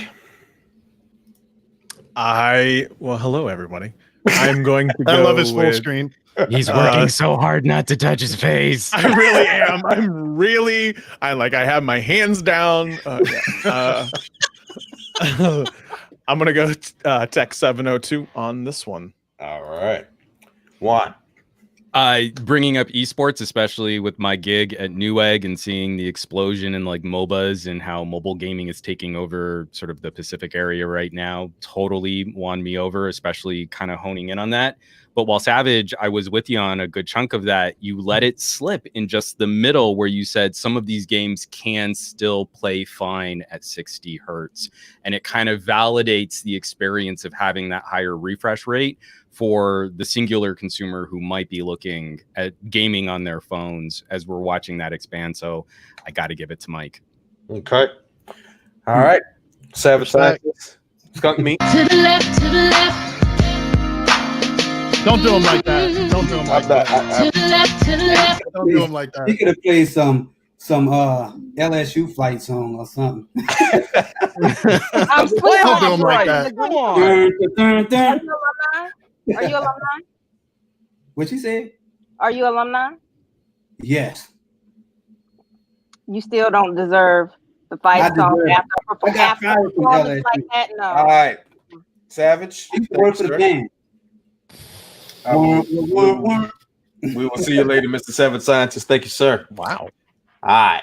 Peace out. So we are down to our last 4 questions. Now, here's the thing. Actually, I'm sorry, guys. I can't count. We're down to our last 5 questions. I don't know why. I don't know. I didn't have enough coffee. All right. I don't have a Scantron with me, so I'm not tracking. That's okay. It's okay. So we have one more contender who put their bid in a while ago, and this person has decided that they wanted to come in, see if they can take down Tech 702, Mr. Mike. I personally, I don't know because Mike is in here wrecking shop, but we'll see if this guy can do it. And I'm going to go ahead and bring him in, the Thanos of Tech, Mr. Angry Man himself, Trenton Marshall, is I here. always knew. I knew he was lurking. I knew it. Mike I was did like, that when they big gonna breath, wait. too, I was before like, you when they opened gonna it do up. me with Trenton? They're like, that's enough, new guy. Mike, I have a question. Since you're Yes. down, you said you have 5 questions left. Yes. Oh, that Mike. So that means this is now a mini tech fight. Exactly. So Let's go. what this means is you guys are now a part of the Blitz tech fight at the end of the battle royale. So as a normal tech fight goes, there are he's flipping it over. All right.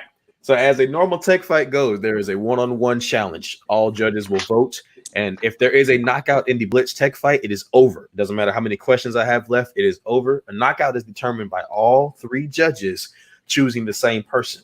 So we've got 5 questions left, which means that whoever wins this one is going to take home all the marbles, and second place will also win a prize package, courtesy of the channel sponsor Popcorn World. So with that said, gentlemen. Wait, real quick about the judges. If we do it like we did last battle royale, it's like snap, snap, snap. We don't give any type of like explanation. Got it. Yes. Roger Oh that. yeah, thanks. I talked too much. That was No, good. no, too. no, no. You're good. No, it's just for the Blitz. For the Blitz, we move, and then at the end of it, we'll talk about it. Okay. So, 1 minute This- and 30 seconds apiece. This is like getting in with Mike Tyson right now. It kind of looks like him. I mean, all right. I'm going to go ahead and throw the first question up, and we're going to get the timer ready. Does a touchscreen MacBook mean the end of the iPad? Does a touchscreen MacBook mean the end of the iPad? That is the question, gentlemen. Mike, before I pull the question down, any questions, and what side will you choose? I need a clarification on timeline wise. Not really timeline. I'm just like, as far as, does the touchscreen MacBook mean the end of the iPad this year, next year? No, just in forever general product line. Eventually. Eventually, yes. If Okay. Apple was to release a touchscreen MacBook, would that eventually mean the end of the iPad line? Yes. I'm going to say yes. Okay. So Trent, that means you will be arguing no. So you guys have 1 minute and 30 seconds apiece. And Mike, you will be going first in this one. So are you ready? I'm sorry, what? I said you'll be going first in this one. So are you ready? So say the question one more time, just so I'm clear on my side, so I don't mess it up, do something dumb. Does a touchscreen MacBook mean the end of the iPad eventually? Does the touchscreen iPad mean it? And I'm going to say yes. Okay. Okay. 1 minute and 30 seconds. Let's go. Okay. A touchscreen MacBook does mean the end of the iPad. The iPad was always meant to fill a void that was unfulfilled. Initially, in my research, Steve Jobs actually wanted to develop the iPad based on other work he saw prior to the iPhone itself in particular, because of the fact that it gave a display that was utilized that was larger than any of the personal devices at the time. Fast forward to today, the iPad is replacing the MacBook in a lot of ways with the ARM architecture and the fact that it's touchscreen. If we get a Mac that is now touchscreen, and we already know they're going with the ARM architecture, in theory, you have a perfected internals of the iPad with the same benefits of the iPad that will still be able to use the Apple Pencil as well as intuitive finger touch moving forward and carry with it all the benefits that accompany that. And therefore, the iPad is no longer necessary. How much time? 30 seconds left. Okay. So based upon that information, I don't see it inherently happening. First, we'll see the ARM architecture perfected. I see this as a 5 to 10 year plan where eventually the iPad itself will phase out because you'll be able to make different size screens that run the MacBook ARM chip with a hybrid likely of iPad OS and Mac OS as we know it today. I'm done. All right. Trent. Yep. You ready? I'm ready. Let's go. So, no. Wait, put the question up again. Yeah, hold on. Let me stop your time. I need to look at that question. It's a rough question. This is a hard one. Does a touchscreen MacBook mean the end of the iPad? Okay. Ask any questions you need to ask for context. My answer is no. It does not mean the end of the iPad. Okay. All right. Let me take that down. 1 minute and 30 seconds. Go. So basically, you have the iPad and you have the iPad Pro and you have the iPad Mini. So you basically have a lot of options that are available to people under $1,000. Pretty much every MacBook that is out there is over $1,000. And Apple banks on that. They bank on the MacBooks going more towards the professionals and stuff like that. Whereas with tablets, Apple owns that space. Apple is not going to give up the tablet space just to basically fork over to the MacBook Pro. They have a complete lock on that space, including, as you said before, with mobile gaming. More people are mobile gaming on their iPads. The fact that you can connect a PS4 or Xbox controller to an iPad makes it a low-cost, portable gaming system. No one's going to do that with a MacBook. No one's going to shell out anywhere between $1,000 all the way up to, I believe, $6,000 that you can customize this MacBook or whatever up to just for a touch screen. No one is going to do that. Everyone is going to go with the lower cost iPads that are readily available, and that is pretty much it. Okay. All right. So since this is the Blitz and there is no tiebreaker, we're going to kind of mix it up here. So, Juan, who you got for this one? I'm going to go Mike. Okay. Scott, who you got? Trenton. Okay. Adrian, who you got? Trenton. Okay. All right. Next question incoming. I didn't know the price was going to figure in. That was a good one. Strong. All right. Should Microsoft cut their losses with the Surface Duo? So, should Microsoft cut their losses with the Surface Duo?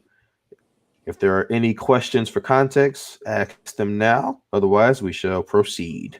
My question. Ask questions. No, I have a few questions, not a lot. So when you say cut their losses, you mean financial losses and can it completely? Yes. Okay. And then as far as, are we assuming that something else would come to play, or is that part of the debate? No, that's not part of the debate. Okay. Gotcha. Trent, any questions?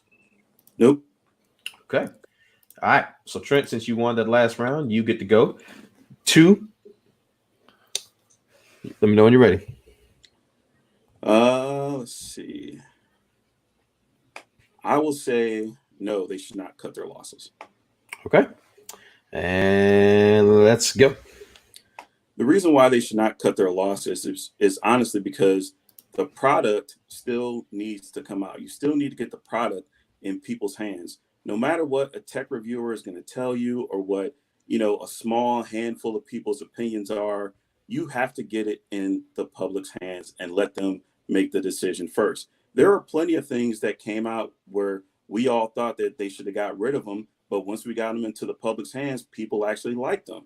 I even remember back when Steve Ballmer said that the iPhone was going to fail because it cost too much and it had this and it had that, and the iPhone came out and it was completely successful. So this is something that Microsoft needs to stay the course on. They need to let it come out. They need to build this up and make it their own thing. And this can be a segue across from the Surface, which everybody talked about before. And this is another way to get people into Microsoft because let's face it, we need more people inside Microsoft. Everybody's trying to jump on this Android and Apple train. But I believe that this is a product that if Microsoft can nail it, they will get it going and everything will be cool.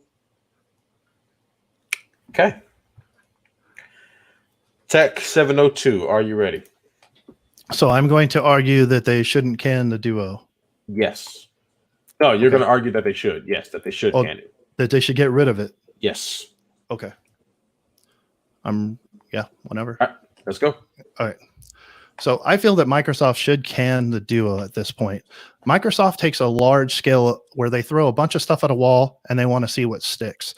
The Surface Duo does not have the traction that continue in the consumer market.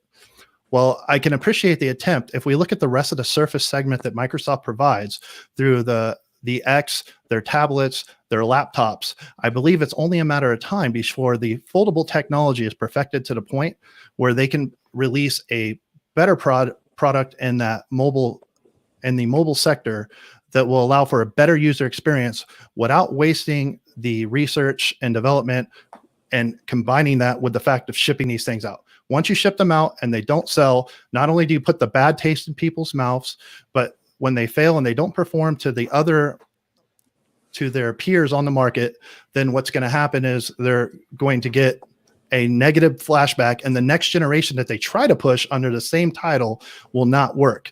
So I think they should cancel the segment, or not the segment, excuse me, cancel the Duo itself, move forward with another device, and try to grab onto a new technology, be it something, a gimmick like solely from Google, or a foldable technology like what Samsung's doing, and utilize that and make, at least then, if it can't compete on its own merits of hardware and software, at least give it something that people will talk about, create a buzz, and drive sales. Okay. All right. Brother Peachy. Trenton. All right. Juan. I gotta go, Mike. Okay. Adrian.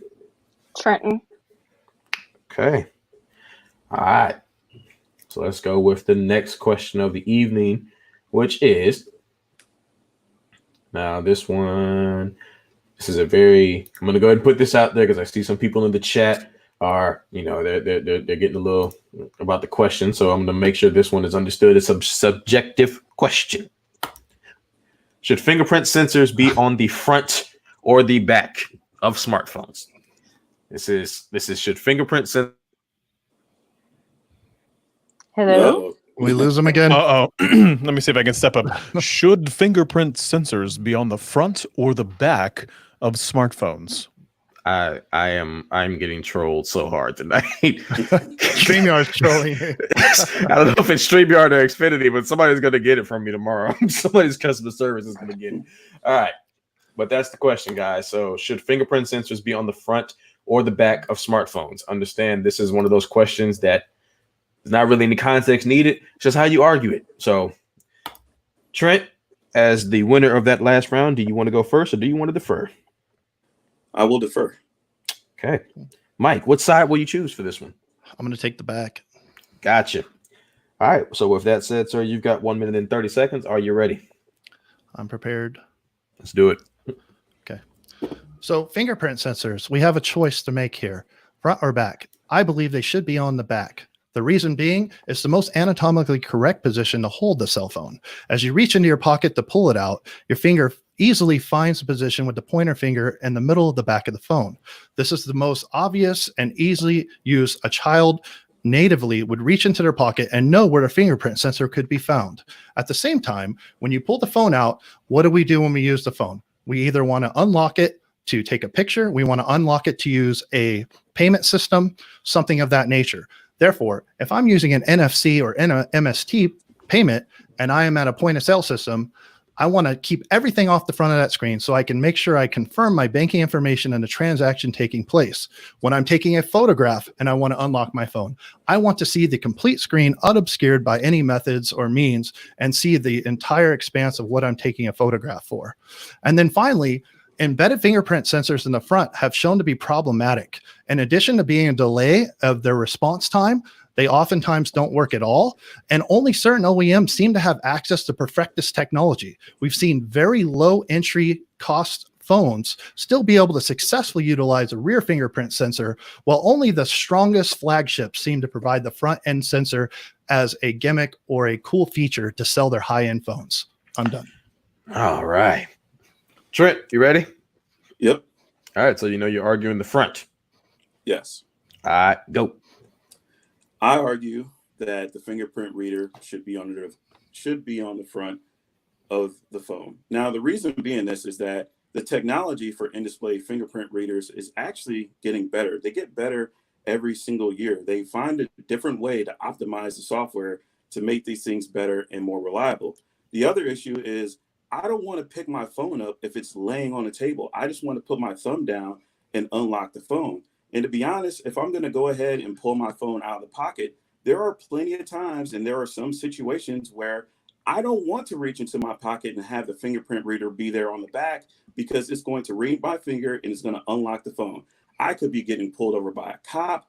I could be getting interrogated by my girlfriend. There are plenty of issues to where having a fingerprint reader on the back of your phone and having it automatically go off without you wanting it to can happen. There's pretty much most of the time when you take your phone out of your pocket, you're grabbing it by the sides anyway. And then if I need to unlock it, then I can go ahead and move my thumb over.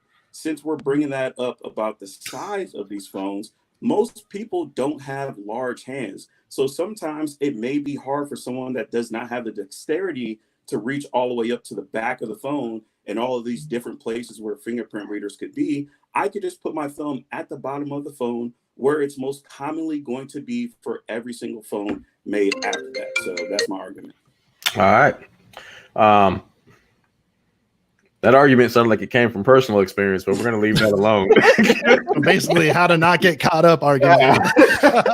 It was oddly specific. Yeah. Is there a reason you didn't get a Google Pixel 4? Anyway. All right. Scott.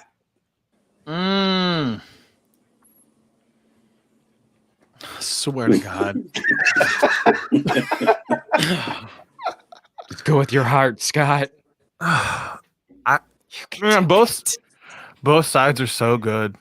This a blitz. Come on, boy. I'm sorry. Oh my God, I'm gonna go with Trenton. Gotta say Mike. Man. Side chick argument. Juan, you said Mike? Gotta say Mike. All right. Adrian. I'm gonna go with Mike on this one. Okay. Man, that was so tough. Jesus. Scott's hurt. All right. So let's keep this going here. So I'm going to provide some context for this one just to make sure. With Apple, Google, and OnePlus offering flagship performance under $500, is a $1,000 plus device truly needed anymore? Is a $1,000 device truly needed anymore? Context behind this is with Apple releasing the iPhone SE 2020, Google having the Pixel 3a and the 4a line, and now OnePlus bringing the OnePlus Nord. All of these devices are, relatively cheap, under $500. So if you can get that kind of performance for that much money, do we really need $1,000 devices anymore? So if you guys have any questions before I take it down, I have a question. Go ahead. So when you say truly needed, by who? Ooh, I would say truly needed by society in general. Yes, by companies to show off something. Yeah, that's important. Yeah, well, the word "need" is oddly subjective. Gotcha. Wow us with your debating. Okay. All right, so Mike, you won that last round. So what side will you choose? I will say yes. Okay, so he will say the $1,000 devices are truly needed. Trent will say no. Your time is 1 minute and 30 seconds. And go. Me or yes? No, you. Oh, you. Okay. Okay. I believe the $1,000 smartphone is still necessary, and not so much in the aspect of a $1,000 phone for what it costs, but for what a $1,000 phone represents. Especially here in the United States, we're the land of excess. People drive Lamborghinis and Ferraris. Well, everybody knows that a Honda is a more fiscally responsible choice to make. And while something may be in your budget, that's fine. However, there is still a need to push technology forward. Technology does not push forward by serving the masses. Technology pushes forwards by the excess, by the elite, the people driving the Lamborghinis, the people driving the race cars that you watch on the weekends. So in this case, to make an equation, the top of the line, Samsung and iPhones are those race cars. They are the Lamborghinis and Ferraris. They are forever pushing the technology forward as we strive forward for bigger and better things. Without the $1,000 cell phone, there is no trickle-down technology. It's simply socialism for cell phones. Good enough. Is good enough for you? Is good enough for America? That's what I ask you. I'm done. Tech 702 for president. All right. Going the McFadden route. Trent, are you ready? Yep. All right. Let's go. So based off of this question, and I'm going to refer back to the word truly, it is truly not needed. Okay. You're basically going off of the fact of price and luxury. Now, the fact is, if you took that phone and made it $950, it's still an expensive luxury phone. $1,000 is just an arbitrary number.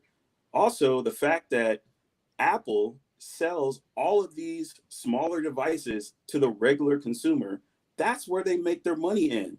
They don't need to sell their top-end $1,000 phones. They don't need that. They need to sell their lower-end budget phones, because without those, the $1,000 phone doesn't mean anything. You can't sell that. Even when you go look at, let's say, the $700 Apple wheels that Apple sells or whatever, right? And you want to use the luxury and premium brand or whatnot. There are so many other things that exist that Apple makes their money off. They're not making their money off of the top end or whatnot.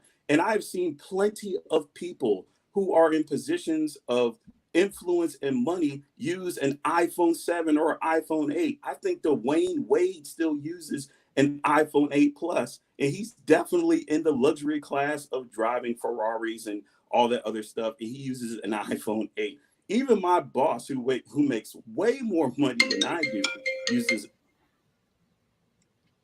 Yep. Scott, what you got? Swear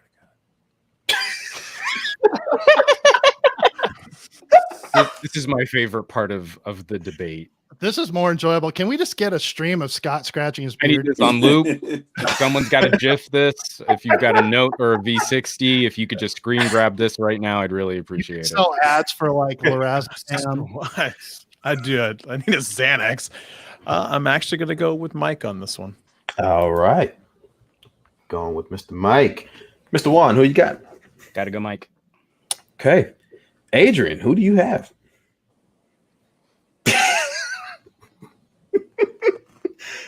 Okay, so since they get to ask questions for clarification, I must ask a question for clarification. Uh-oh. All right. So, if I vote one way, it could potentially be a knockout. Mm-hmm. But is this the last question you got? Nah, I got one more question. Okay, well, in that case, I'll be going with Trent. Thank you. Oh my God. We got to make this a race. I got to go to the end. Oh my We got to get the people their money's worth. I believe it's, if that's the case, Here's the crazy part. this is tied. Yes, It's tied, right? Yeah, by Adrian being Adrian, it is See, now. I was keeping score. I was keeping score. dirty. Like, if we go to the last round, Adrian, legit. All right. Do it. Yeah. Come on, my Last hand's round. cramping up from taking notes. All right, guys. I saved the best question for last. Oh boy. At least in my opinion, I think it's the best question for last. But let's go. Is removing the charging brick from smartphone purchases a necessary evil? Great question. Is removing the charging brick from smartphone purchases a necessary evil? Mike, you won that one 2-1, which means you start this round. Questions, and what side will you choose? Are we talking about any particular brand? Hello? I think Mike may have.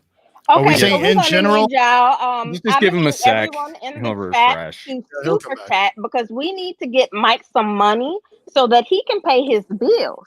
I need some new Super chat is internet for wide sure. Open. Yeah, super chat's wide open. Everybody just hit him with the super chat. If there's 122 people in here now, so we should be able to get everybody's super chat $1. That's $1. $1. So go out there, super chat $1 right now. 123 people watching. It's $123. That's probably that gigabit speed for at least a month.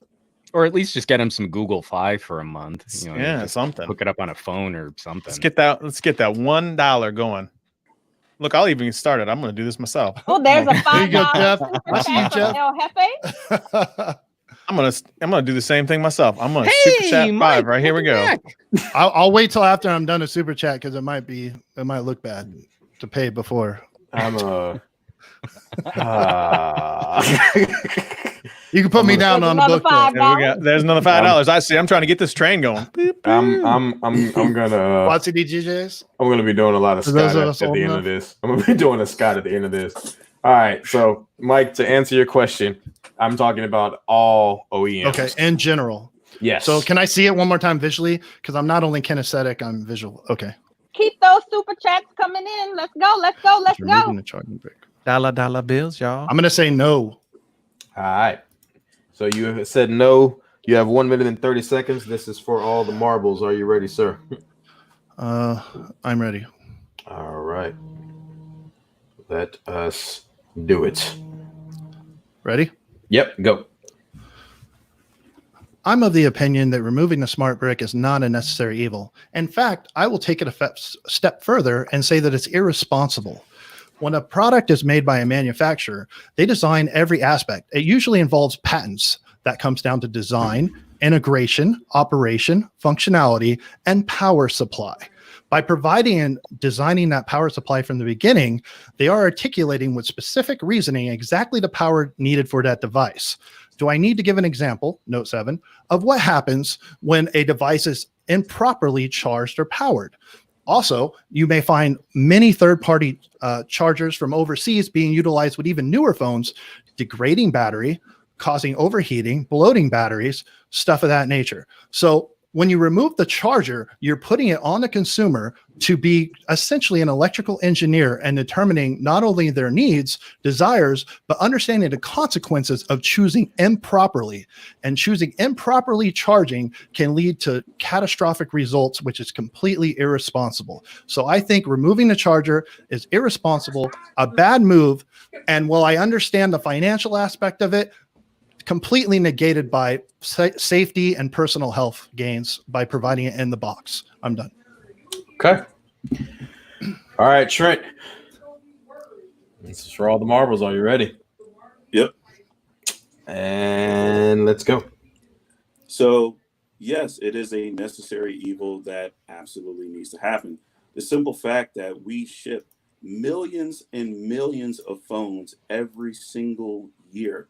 That is e-waste that we're creating with these phones for people who may not even need these chargers. And the fact that the companies can actually remove the chargers out of the box and reduce the size of the box overall and ship will actually save them money in shipping these phones. Also, these companies can also give the customers an incentive to say, hey, we will lower the cost if you choose not to get the charger. That way you put more options in the consumer's hands of whether they want it, whether or not they want the charger or not. The other thing about this entire thing, as far as the necessary evil, is the fact that you have to read the instructions of any device that you buy. Even with like the Samsung Galaxy Fold and that screen, they put instructions on the screen saying, hey, don't poke the screen. You have to read the instructions. That is on you as the consumer. We all know, and Apple even says it with their Apple Care and all the other stuff, that if you use unapproved devices, they can void your warranty. So that is completely on the customers. And hey, you got tech reviewers out here that are going to inform people on that. So I don't believe this narrative that it's going to be completely irresponsible and the customer is going to be left out in the wind, okay? It is absolutely a necessary evil because they keep putting more and more inside of these phones. And so that's one way they can keep the cost low and people can still get these phones. All right. Let's go ahead and knock this out before my internet kicks me out again. Scott, who do you have in the last round? I'm going with Mike in the last. All right. Juan. Got to go Trent. We are literally down to a tie. Oh man, convenience versus health. This is what she's lived for. Oh god. Here we go. Adrian. Hold on. Everybody put your mask on. Oh my god. I need to put a mask on my damn router. Your router got the Rona. So, I would like to say that both gentlemen had great arguments. I would like to do my judging based on this because I think both arguments were about what and what. But one of y'all, I didn't think was going to be able to pull it off by the way that you started. But you came close. Then you got closer. Then you got closer. Really, I'm making this up at this point. I really don't know who to choose. and I'm stalling so that I can kind of see what's going on in the chat. So I'm gonna let the chat kind of come up with who I'm gonna choose. So chat, this is so dirty. I need y'all to go ahead and You type made who you us want me to vote for. Well, Trent got more followers, so that's not really fair to me. But Who y'all want me to vote for? it's convenience versus personal safety. That's basically the argument. I had to argue against. No, I didn't want your end. You had the harder Okay, end. well, But let's do this. Scott, why did you select Mike? Oh my god! now you guys got a Juan versus Scott tech fight. Round. Adrian. Okay. I'm the one that'll talk a whole bunch. Since y'all telling me to go, I'm gonna go with Trent. Oh man! Wow. Okay. It was very, very close there. My God. See, and you guys was- it wonder was why very, I very always close. touch my face and touch my beard. Like, this is not easy. My God. Over there touching my damn face. Hold my up. god! Hold up. I see a troll in the comments. Uh And I might have to check the troll. oh. Mr. Travis MCP, shoot him a link, please. Oh. Shoot him a link to StreamYard. Are we gonna bring Travis in this? Uh-oh. Oh, we're done. We're done. we're done with the tech So let me fight. ask you this. Mike, is it possible for you to pull out one more question? I'm Just already. one more I'm question to already. make it- I'm already on borrowed time. So let's do it.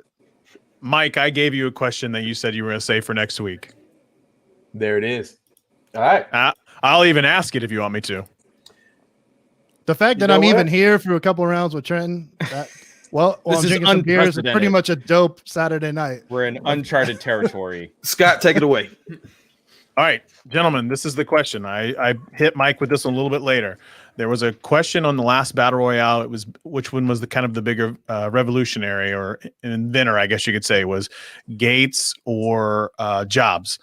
Same kind of concept applies. Is tell me who the bigger visionary is between Elon Musk and Bill Gates. You choose one or the other, and you tell me why that one or the other one is the bigger revolutionary. I need a question then. Go ahead. Social visionary or technological visionary? No, I want you to tell me. Oh, you okay. tell me why they're the bigger visionary. This is why he's one of my judges, folks. and so Scott, I also want to be careful because we've been jumping back and forth between words like visionary and revolutionary. So I think you need to sum this up. Okay, so I want one to more tell time. me visionary. I want the biggest visionary. Gates, Musk. Okay, and this is what I'm going to do. Mike, I'm going to go ahead and let you pick who you want to go with. So who do you want to go with? Gates. Trenton, you're first. Let's go. Whew. Okay, so I will go with Elon Musk. Elon Musk is the bigger visionary, if I'm using that word right, visionary. He is the bigger visionary because of all of the things that he was able to bring to fruition, right? The one thing that we always wanted that we never thought that we were going to get was going to be electric cars, and it's here. And Tesla, that stock is hot right now. Everyone counted them out, but they're killing it. Then we got SpaceX. SpaceX basically almost at this point could replace NASA as far as what they're doing and all of the things that Elon Musk was able to put into that company and bring it forward.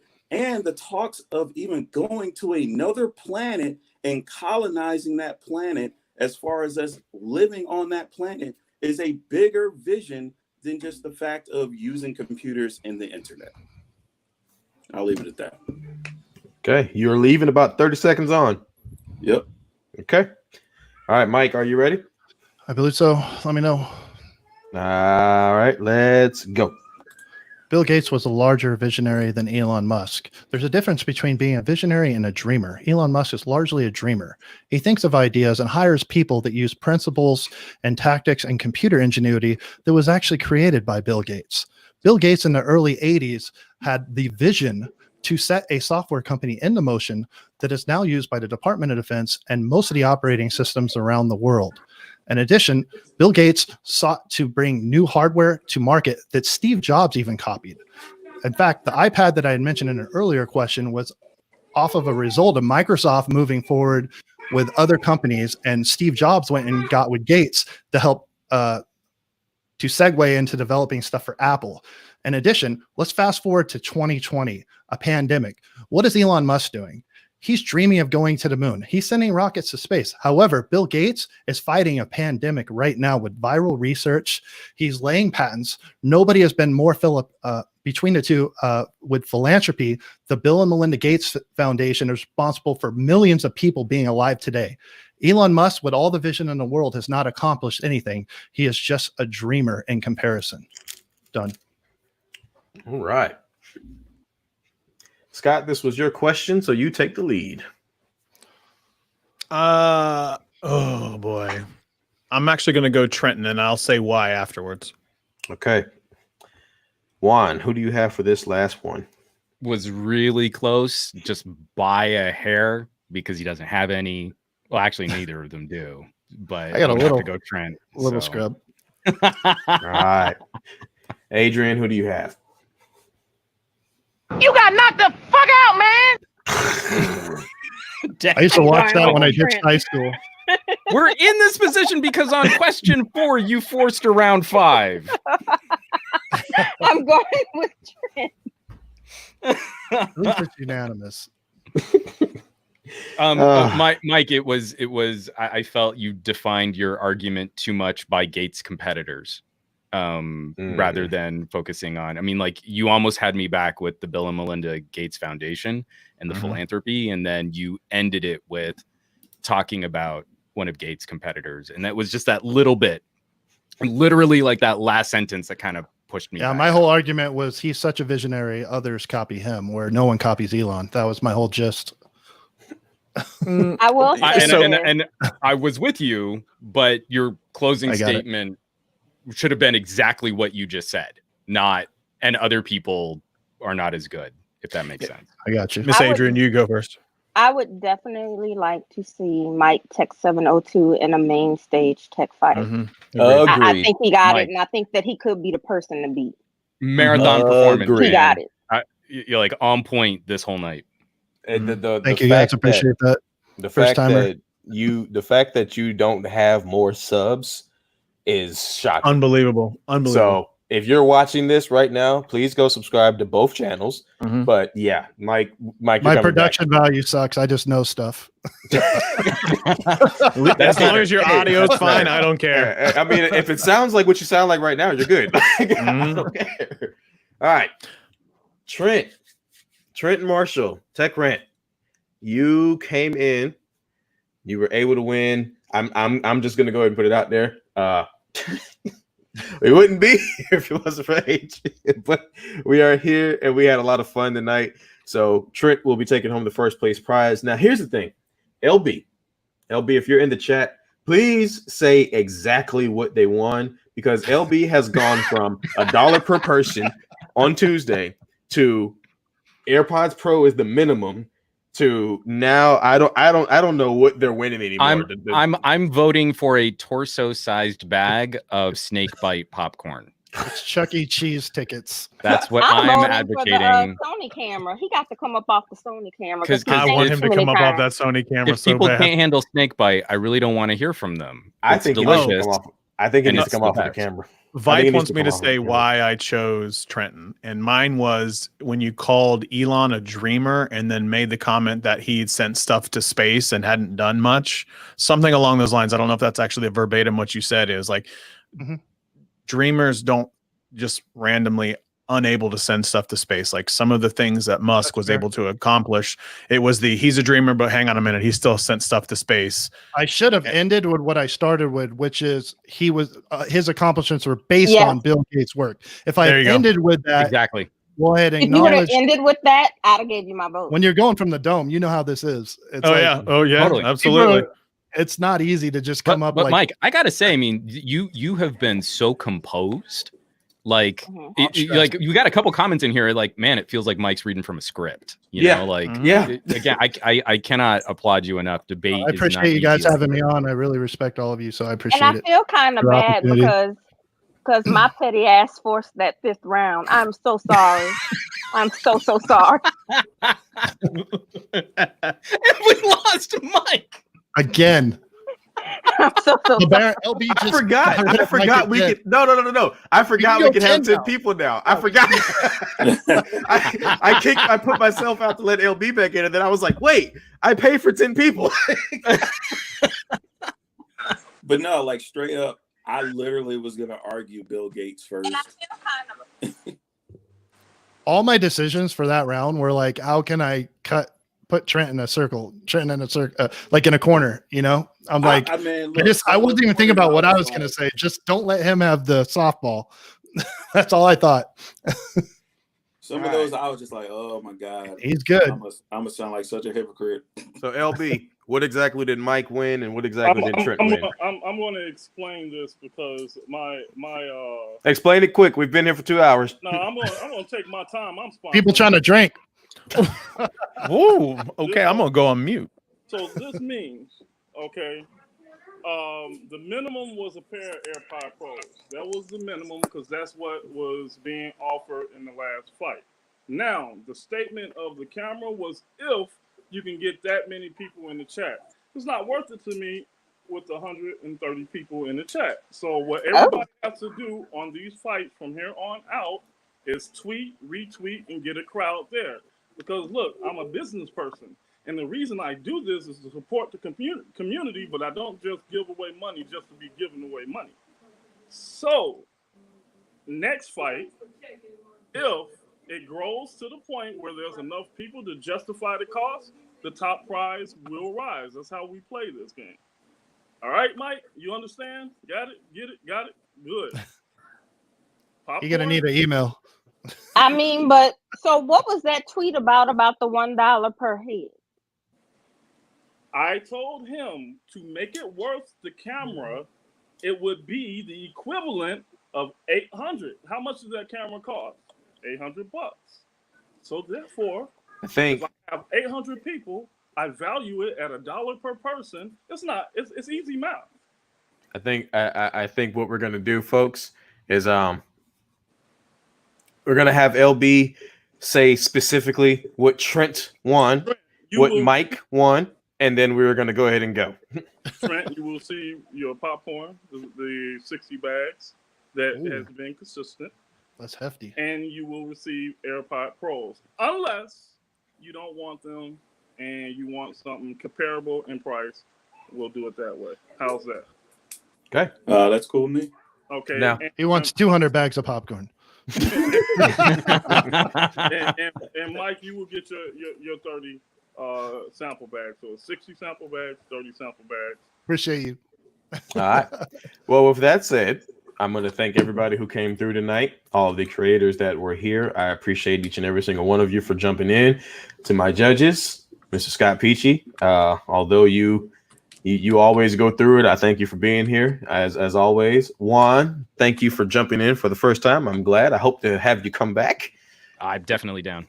All right. And Adrian, as always, thank you for being the You're so very welcome. Can't even. I love it. This is what makes it fun. And I've also Trent as the winner. Thank you, sir, for being here as well.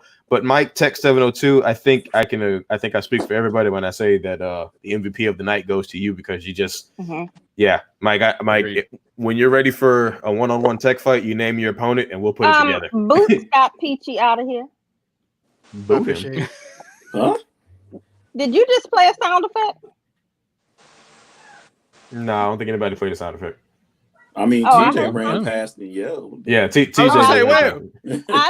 Don't be trying to come for my sound effects. Why did you think it was me? I didn't do anything. I'm over here going like this. That's what Adrian is. This has been a roller coaster ride on Scott's blood pressure all night, and you had to cap it with another spike. I'm gonna post my pulse on Twitter. And as we leave.